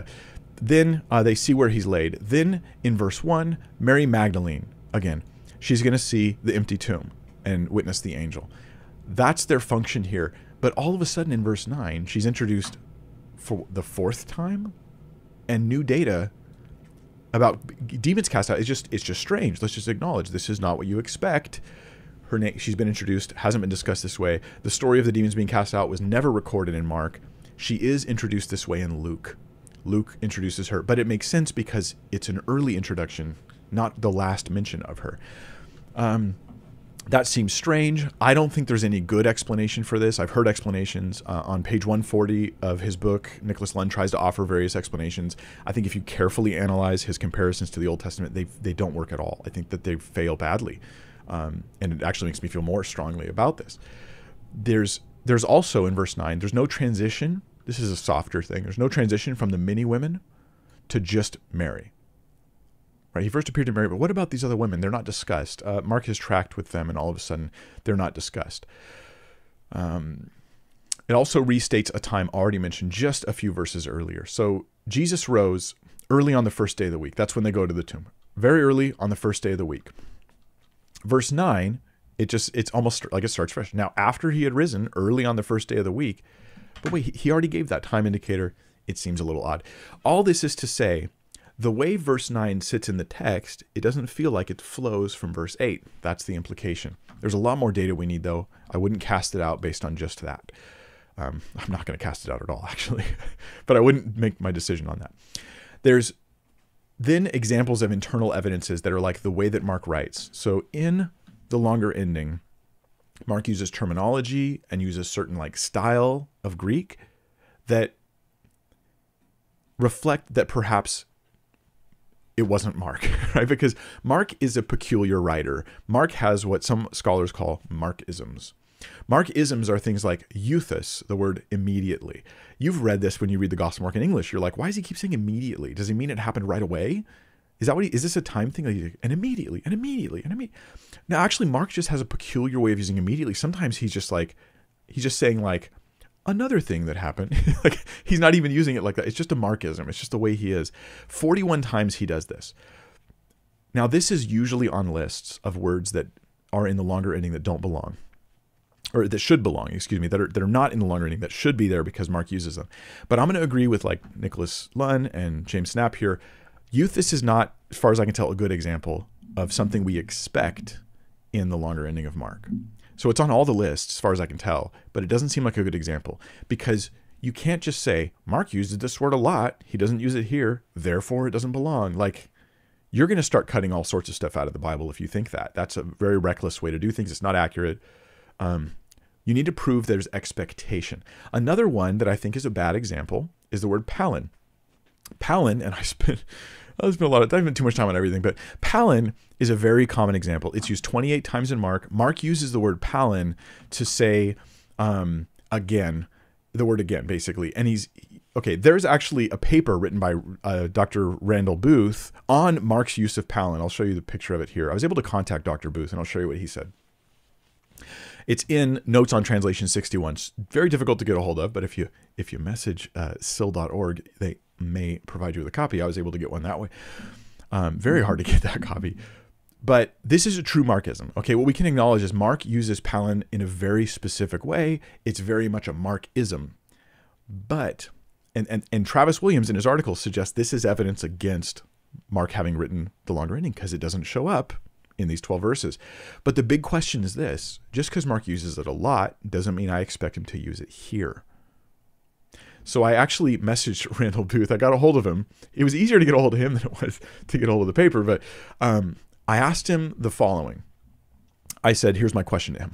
I said, do you think Mark's typical use of Palin gives us reason to expect it to appear in the longer ending? Not just because it's a 12-verse section, since there are many 12-verse sections in Mark that don't use the term Palin, but because the longer ending has context, which creates expectation for its use if the same author penned it. Here's Dr. Booth's answer. He says, I don't see a natural place for Palin. 1612 is the closest, but it already has a time marker and a different topicalized group of two people that would make Palin less likely. I conclude that two words that are on everybody's list maybe shouldn't be.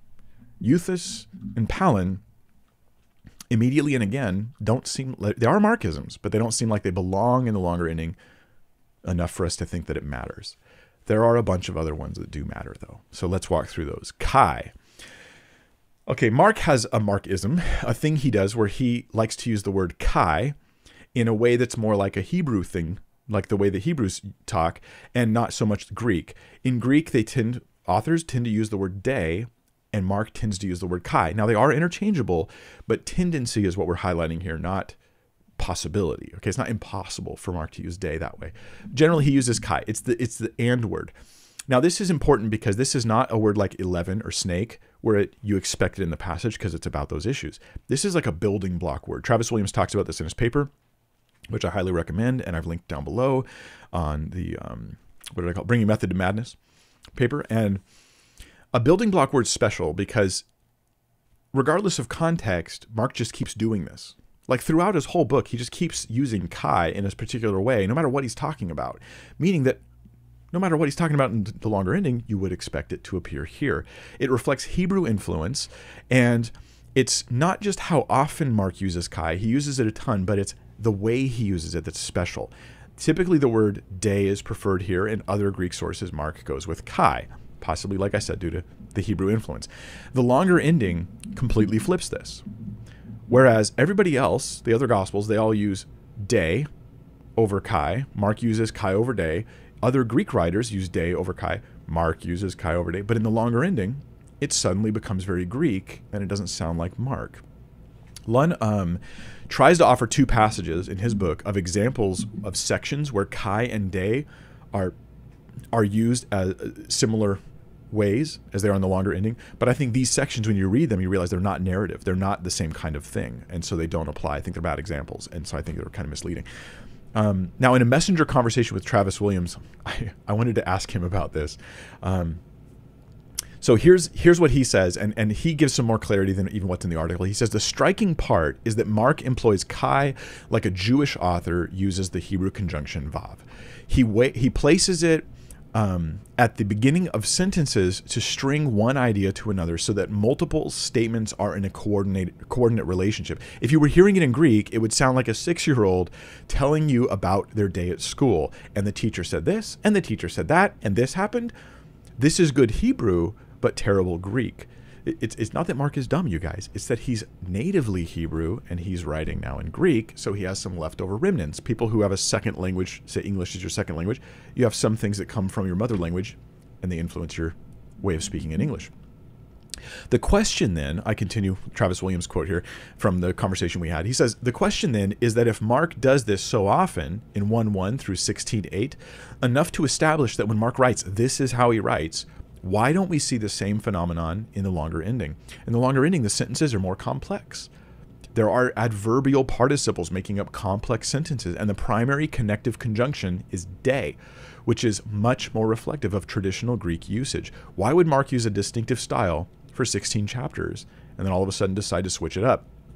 This one, the Kai and de issue, seems like really good evidence to me against the longer ending, against that Mark wrote it, right? Because I think anything Mark wrote would probably carry this Kai and de feature, unless Mark later learned Greek better and changed his style, but that seems less likely, okay? So at least it's a good strike against Mark and authorship of this passage. Now, someone else could have wrote it. Mark could have used an amanuensis, a secretary, and they could have wrote it. That's possible. I'm just suggesting Mark didn't pen it himself. Also, another example is in 16:19. Mark 16:19, and I have no cat. She's gone, so I can't even refresh you guys with a little cat cam. Let's just dig deep. Yeah, can't use that. All right, going up to the other one, and there it is. And here's Mark 16:19. So then, this is towards the end of the longer ending. It says, so then, this is a great chance for the longer ending to use the word kai. Here instead it uses men un. This is the only occurrence of the, not the words, the phrase men un, or its usage in the way that Mark uses kai to occur, to my knowledge, and it happens in the longer ending of Mark. So it's just another demonstration of, hey, that doesn't seem Markan. You might not notice it in English, but a careful analysis of Greek reveals there's a problem there. Another one is, and this one gets a bit complicated, a couple of these do, because that's the nature of syntax and all that.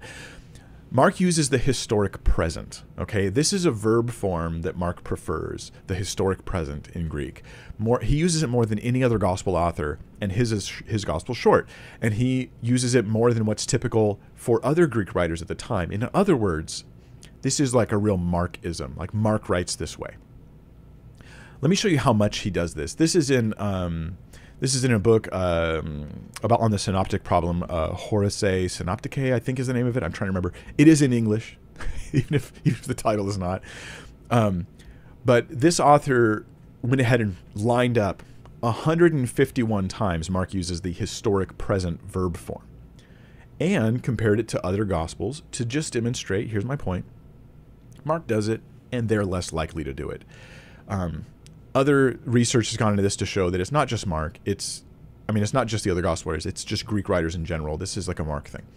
Here's another page offering a bunch more examples of Mark. 151 uses of the historic present. Another page offering the final list of examples there. What's interesting is 151 uses very consistently throughout the Gospel of Mark. Very much a Markism. Never in the longer ending is the historic present used. That's telling. That seems important to me. That seems worth acknowledging. This isn't just a frivolous difference. Yeah, this is a uniquely Markan type thing, and it doesn't show up in the longer ending, and it seems to appear regardless of context. It's a consistent style point of Mark. Let's talk about the demonstrative pronoun. The demonstrative pronoun, I'm going to read you something here. This is from Travis Williams' footnote on the topic, or Travis Williams' comment on the topic. I'm going to read it to you, then I'm just going to summarize crudely what he's saying for anybody who gets lost in the details here. In Mark 16:17, the demonstrative pronoun is used as an attributive modifier 41 times in Mark's gospel. Each time it functions in this manner, it is placed in either first or second predicate position. In verse 17, I'm going to put that on your screen real quick. I'll highlight it for you in a second too.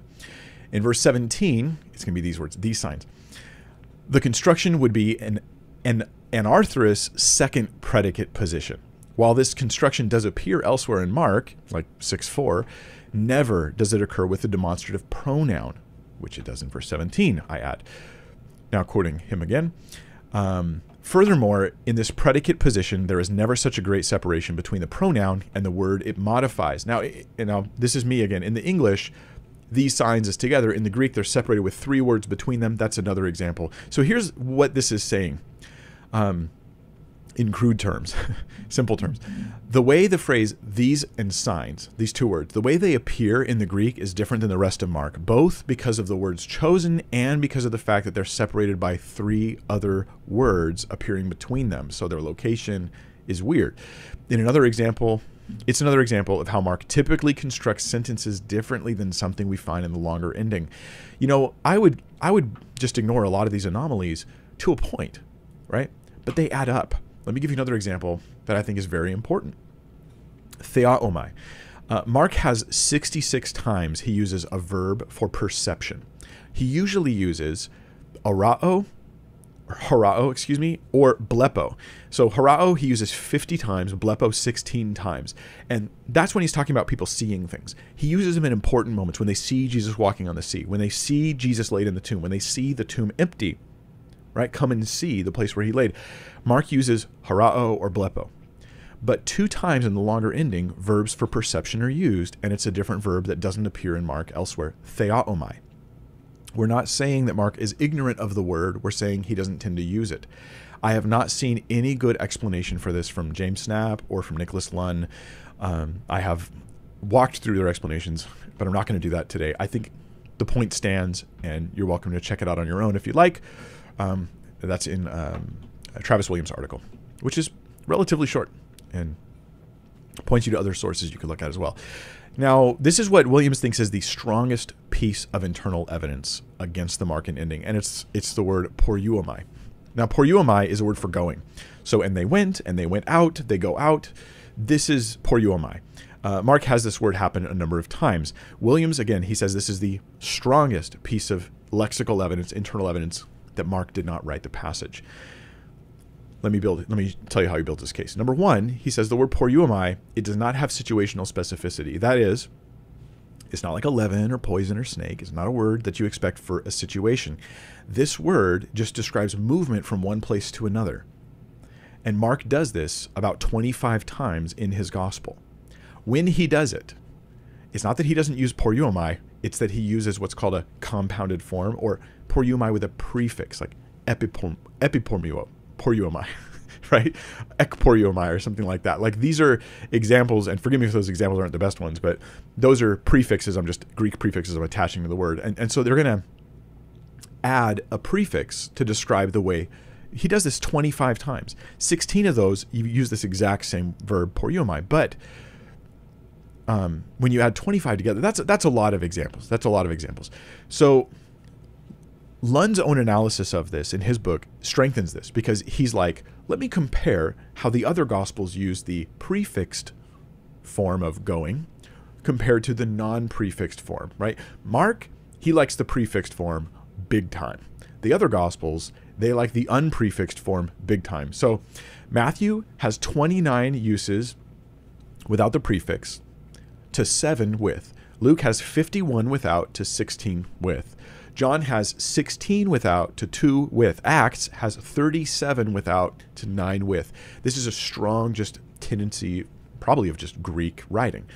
Mark has 25 examples, 16 of poruomai specifically, and they're always prefixed, only until you get to the longer ending. In the longer ending, verses 10, 12, and 15, it is no prefix. That's weird. Here's the point. That's peculiar. Mark doesn't usually write that way. There's no situation that would change the way he writes this, as far as we can tell, at least nothing that seems likely. Lunn does offer other defenses on this point, because this is a really strong point, and so Lunn labors on it. His defenses, in my opinion, are terrible. Like, if you read them, you start to go, what's going on here? These are not good at all. His final defense, Nicholas Lunn, and he does this in a number of cases, is to suggest that the reason the longer ending looks different than the rest of Mark is because of maybe Mark's sources. Mark's appealing to certain sources for these eyewitness accounts of the resurrection appearances. I have 2 problems with that. For 16 chapters, Mark uses a variety of sources, and they never affect him that way. And in chapter 16, certainly Peter is one of his sources. Peter has been a source up until that point, and he hasn't affected Mark that way. So it just doesn't seem reasonable. This seems very unmarked. James Snapp's defense on the poruomai thing, having the prefix or not. Number 1, he lists examples. This is important because I think we get lost in the debate, right? But he'll list examples of other words only used 3 times in one of the passages of a book, but nowhere else in the book. Okay, to me, this is like bait and switch. The debate here is not, Mark uses a word 3 times, he never uses it elsewhere. That's not the issue. The issue is, Mark has a way of doing a certain thing, and here he does it differently. It's not just a unique word, it's a change in style. So that's not addressed by Snap. His second argument is that Mark's use of a compounded form with prefix earlier shows that he's aware of the uncompounded form.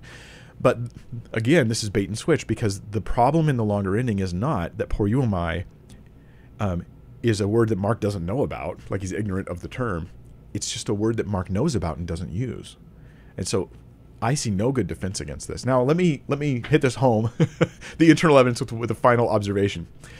So, Dudna, John Charles Dudna, who I think has a really awesome last name, Dudna. He wrote the book, The Greek Gospel of Mark, and it's in the Society of Biblical Literature monograph series. It was like $4. Like, a lot of times this stuff is crazy expensive. It was like $4 to get this. Now, what he does in his book is he compares Mark. He wants to find out, what's unique in Mark. He wants to find out several things. So one of them is, what's unique in Mark? What's Mark's unique writing style? Okay, that's exactly what this longer ending debate is about, right? So what he does is he compares Mark to the Greek that came before it, Attic or Classical Greek, like Old Greek. He compares Mark to Old Greek. Then he compares Mark to the papyri that exist, contemporaneous with him, Koine Greek. And he wants to find out, where is Mark unique? Right? This is part 2 in his book, is what does Mark do that these other sources don't do? Now, these are true Mark-isms. This is like Mark's way of writing. Not just different than the Gospels, but just different than people, okay? Different than people in general. Okay, this is unique. This is interesting.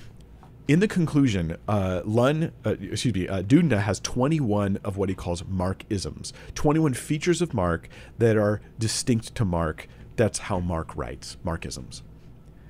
What Travis Williams did was he took Dudna's 21 examples, and he looked through the longer ending, because Dudna never talks about the longer ending. He probably didn't think it was authentic. He didn't even address it. So he doesn't help us there. But Travis Williams took Dudna's 21 examples, and to me, this seems like a pretty objective way to approach it. He just dropped them on top of the longer ending and asked, are any of these in the longer ending? And his conclusion is not a single one. I confirmed this with him because it wasn't super clear in his paper that he carefully checked every one. So I confirmed this with him. I felt like I was being kind of rude, but I was like, I just want to double check. Here's what he told me. In the Greek of the Gospel of Mark, John C. Dudna discusses numerous syntactical constructions in which Mark either deviates from or stands in, this is from his paper, or stands in line with the standards of classical Greek and the non-literary papyri. While some are more peculiar than others, all play a part in making the style of the gospel unique. On a brief perusal of Dudna's work, however, one will note the absence of any such features in the longer ending. So, again, I was like, this is really powerful. It's an important argument, but I don't know that he was super clear in his paper. So I emailed, hey, I got Dudna's book, Travis Williams, and I checked every page. He never talks about the longer ending. Where did you do the comparison? Did you check this? Or did maybe you make a mistake and not realize Dudna doesn't even deal with the longer ending of Mark? That's why he doesn't mention Markisms there. And he says, no, I want to make sure you understand, right? I checked every one of these against the longer ending, and they didn't appear. Now, I'm happy to hear someone push back. I've never heard someone argue against that. I think it's a significant piece of the case. I'm open to hearing more because I don't know anybody who's pushed back. There is, however, before I move on past the Markisms and we talk about the $1 million question, there are those like Lunn who try to say there are really Mark-like terms, and Snap does some of this, in the longer ending. I've gone through their argument. I think it's pretty weak. It's not that no terms are there, but again, Lunn often will only show the likelihood of another gospel author using the term compared to the likelihood of Mark using it, not a wider survey of the likelihood of Mark versus just another author. And so it ends up being a Trixie Hobbit kind of moment, if you ask me. All right, so like for instance, euangelion is a word for preaching the gospel. That occurs in Mark especially, right? It's in the beginning of Mark, in the opening. This is the gospel of Christ. It's there in the longer ending at the ending, and they're like, hey, it's like an inclusio. Like this is showing you the longer ending is authentic, and it's rarely used by the other gospel authors. But Paul uses it constantly. It's not like this is just a rare word in authors. Okay, and so then it has less weight. Finally, I'll just add this. I'll throw this out there. You know this, even in English, if all you know is English and you read the Bible and you read through Mark and you really think about it and you're really spending time on it and then you read the longer ending, you notice what I notice. This just feels different, doesn't it? It feels radically different. The contents of the longer ending just feel very unique. Like I read the whole Gospel of Mark, study it verse by verse. I've been teaching it for like 2 years or something. Well, we took a break for some of that, so it wasn't that long. But this is part 69 in the Mark series we're in right now. I'm telling you, the longer ending just feels different, and I think people acknowledge that on all sides, or at least they can. Now, the million-dollar question of scribal motives. This is what it comes down to. Okay, we've got the internal evidence there. That's pretty strong. That's pretty powerful. Some people think that's by itself is enough to say that it isn't part of Mark originally. But scribal motives is the million-dollar question when it comes to manuscripts and church fathers and lectionaries and translations. The question goes like this. Which reading would most likely give rise to the other readings? This is what these guys, text critics, always ask. They're like, we've got 2-3 different readings. What originally reading would explain all the rest?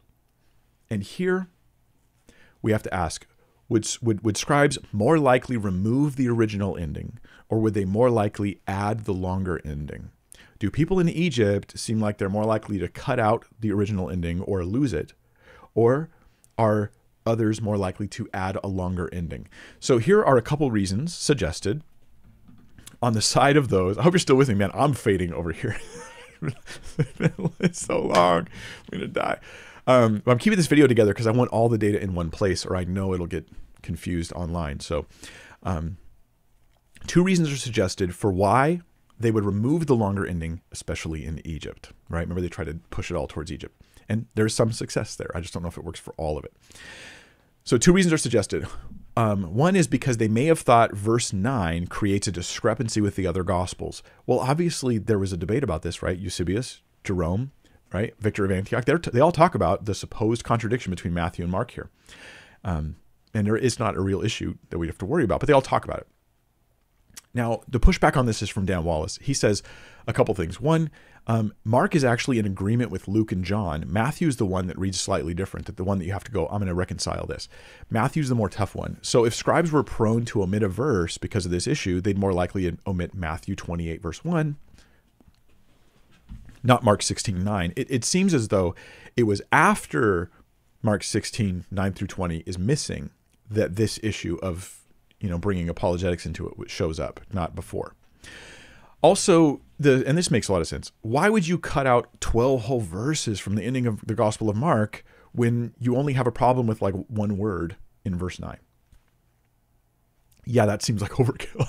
It seems pretty unlikely. We generally don't see scribes doing that, right? They usually would, when they do change a passage, which we can tell, and we can tell what it originally said, but when they do mess with stuff, we can see it, and we can see that they're often harmonizing. Someone's like, oh, Luke says this here. I'm going to add that text in. Maybe it's got more details. So they're doing some kind of like harmonies. Another response, so I think that's unlikely. Another response is verse 17 and 18 about poison drinks and snakes is embarrassing to the church. And so they deleted those verses to get rid of that embarrassment. Now, there are some significant problems with this. Why on earth would you delete 12 verses because 2 of them are a problem for you? It just doesn't fit, okay? So now you could try to combine them. Verse 9 is a problem and 17 and 18 are a problem. Let's get rid of all 12, but we just don't see this happening much. It doesn't seem to work. Also, it seems unlikely for other reasons. Okay, so scribes did tend to edit small portions on occasion, but not remove whole sections. They would often harmonize, and their tendency, when in doubt, is to include a passage. I'm not sure, I'll include it. You would do the same thing if you were the scribe. Is that original or not? I'm not sure. I'll include it just in case. Not only this, but the church fathers were not embarrassed by verses 17 and 18. Maybe you are. I'm not. I don't think there's any problem with those verses. I think snake handlers misinterpret and misapply them. But our earliest quotes from like 9 through 14 is from the 5th century. But we have 10 fathers that quote from verses 15 through 20 in the 2nd through 4th centuries. My point is, the embarrassing part, they weren't embarrassed about. So we don't see the embarrassment that's there. And again, why would you delete 12 verses to deal with those 2 problems? My conclusion here is this. Look, removal by scribes for those reasons seems very far-fetched. And when you start to suggest, there's a couple other options people will throw out. They removed them because they were Gnostic heretics that rejected the resurrection of Christ. This is the conspiracy theory version. A, Gnostics don't seem to have that much power in Egypt. B, why would it spread so broadly through the rest of Christendom, you know, at least more broadly than just Egypt? It's influencing all these other places, if that's the case. C, why didn't they remove other resurrection-related stuff in the Gospel of Mark? Because it still ends with a bodily resurrection in an empty tomb and predictions of a resurrection and appearances at verse 8. Why didn't they do that to the other Gospels? Why isn't there a trend to trying to remove resurrection stuff? There isn't. This is just... There's a lot of problems with this view. Another view is that the longer ending was lost. It wasn't removed on purpose. It was lost because the scroll was rolled up and the ending was on the outside of the scroll and it broke off and was lost. I'll approach this a little bit more next week, but that seems like we just don't have evidence to support it. Like, it's a theory that it works, like it would explain the data, but there isn't corroborating evidence to support it. Where's the reconstruction of what people remembered of Mark? It would have had to have been lost so early, like almost the original copy of Mark, that was lost. Also, the tendency is to roll scrolls so that the ending of a scroll is the most protected portion on the inside of the text because you're reading from the outside. So yeah, there's no attempt to reconstruct it. Because verses 9 through 20 is not a reconstruction. It's a separate edition is what we see here. So yeah, then we have the other solution, which is, hey, the reason why the longer ending's missing in some places is because originally it wasn't there. So we, instead of suggesting why is it missing, we're going to ask why was it added. And a few different reasons are suggested for why it was added. And I would add to this, the intermediate ending is strong evidence in support of this, because the intermediate ending is definitely added to a verse 8 ending. So we know people had a tendency to want to add to the end of Mark. One of the reasons is because they felt like it. Okay, when Mark ends in verse 8, when you read it, you're like, that's it? That's the end? It's understandable. I don't think it's a bad ending, but I think that it's an ending that has some people scratching their heads. And it ends with women fleeing in fear, saying nothing, and people wrongly understand that. I'll interpret that next week. That'll be the last video in the Mark series. We'll talk about making sense of a verse 8 ending. That seems legit, though. I could see how people would have an impulse to add more to the end of Mark because of the way it ends. Another issue is because it lacks narration of resurrection appearances. It does predict the resurrection appearances. It talks about them ahead of time, but it doesn't narrate them. That's true. When the four Gospels are looked at, Mark's the only one that doesn't have that narration. It does talk about the resurrection. It just doesn't narrate them.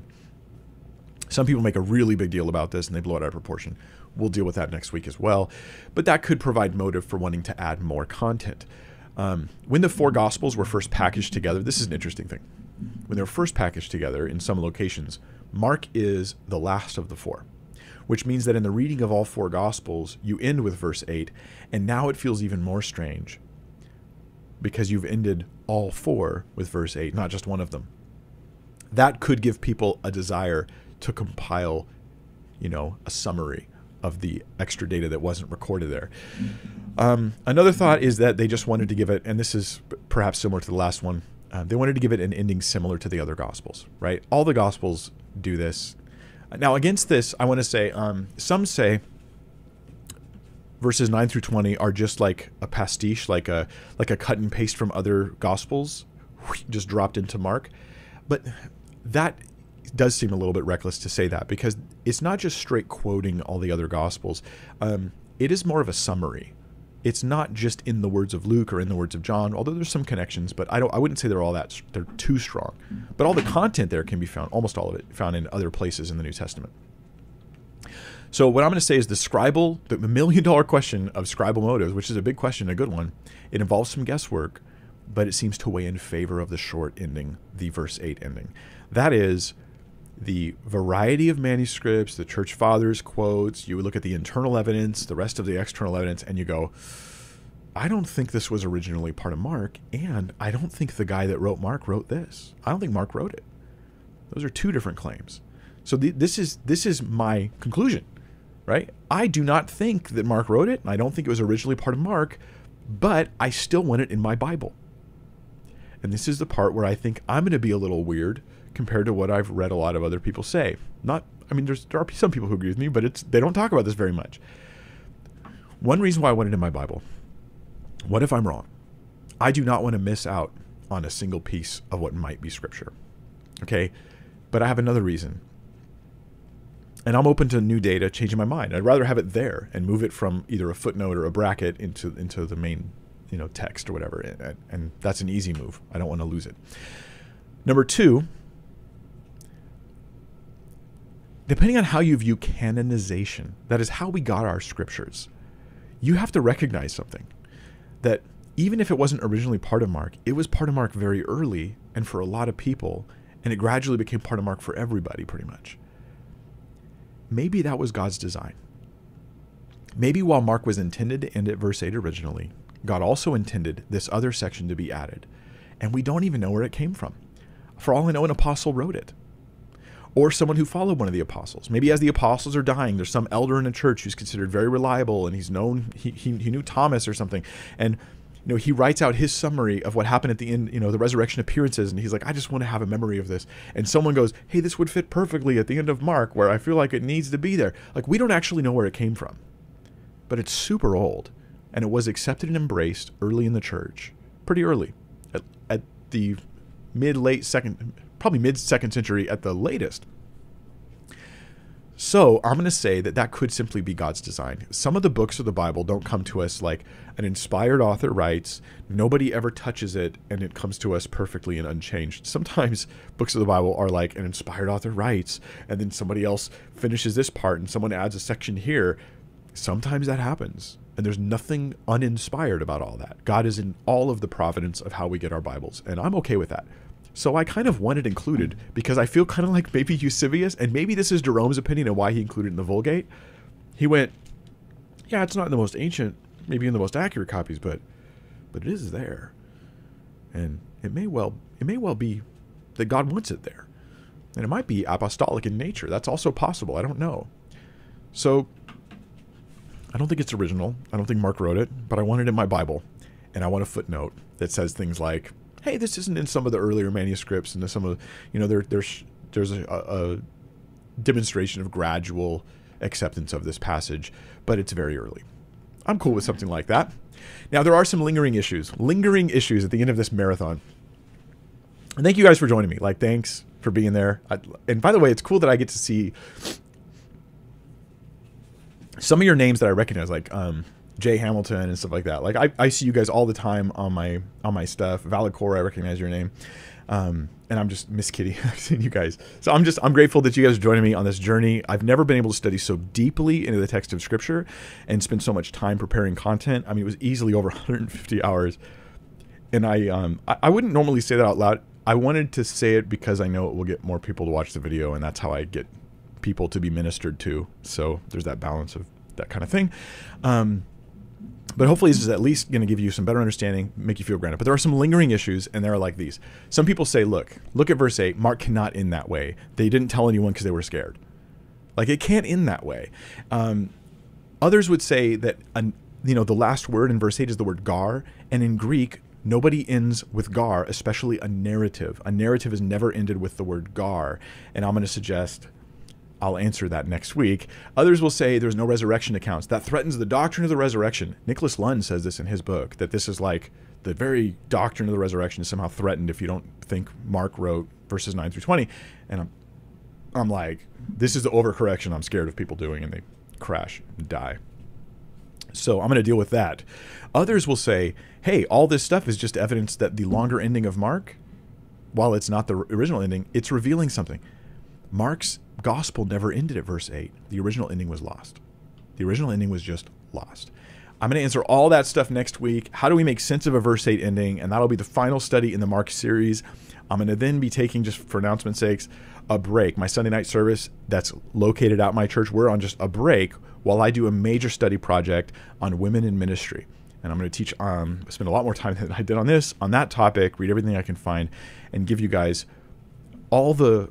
I'm going to tackle every tough question I can think of here, whether or not I can fully answer them, and all the passages of Scripture and a variety of interpretations of them, and try to get clarity on this topic. And I'm not afraid to stand on what Scripture says on it. I just want to make sure I understand what Scripture says on it. And then some other stuff I'll be doing. Then we'll be launching into the book of Hebrews probably in 2-3 months from now. And then we'll start the book of Hebrews. That's the next big book we're going to be doing. So thank you guys for joining me. Thank you for the mods that stuck for a longer than 2 hours session. This is just what it had to be. And I am grateful for you. So thank you. Lord bless you and keep you. If anything else, if nothing else you get from this is you should realize that this should not affect your faith at all. Right? At all. But I want it in my Bible.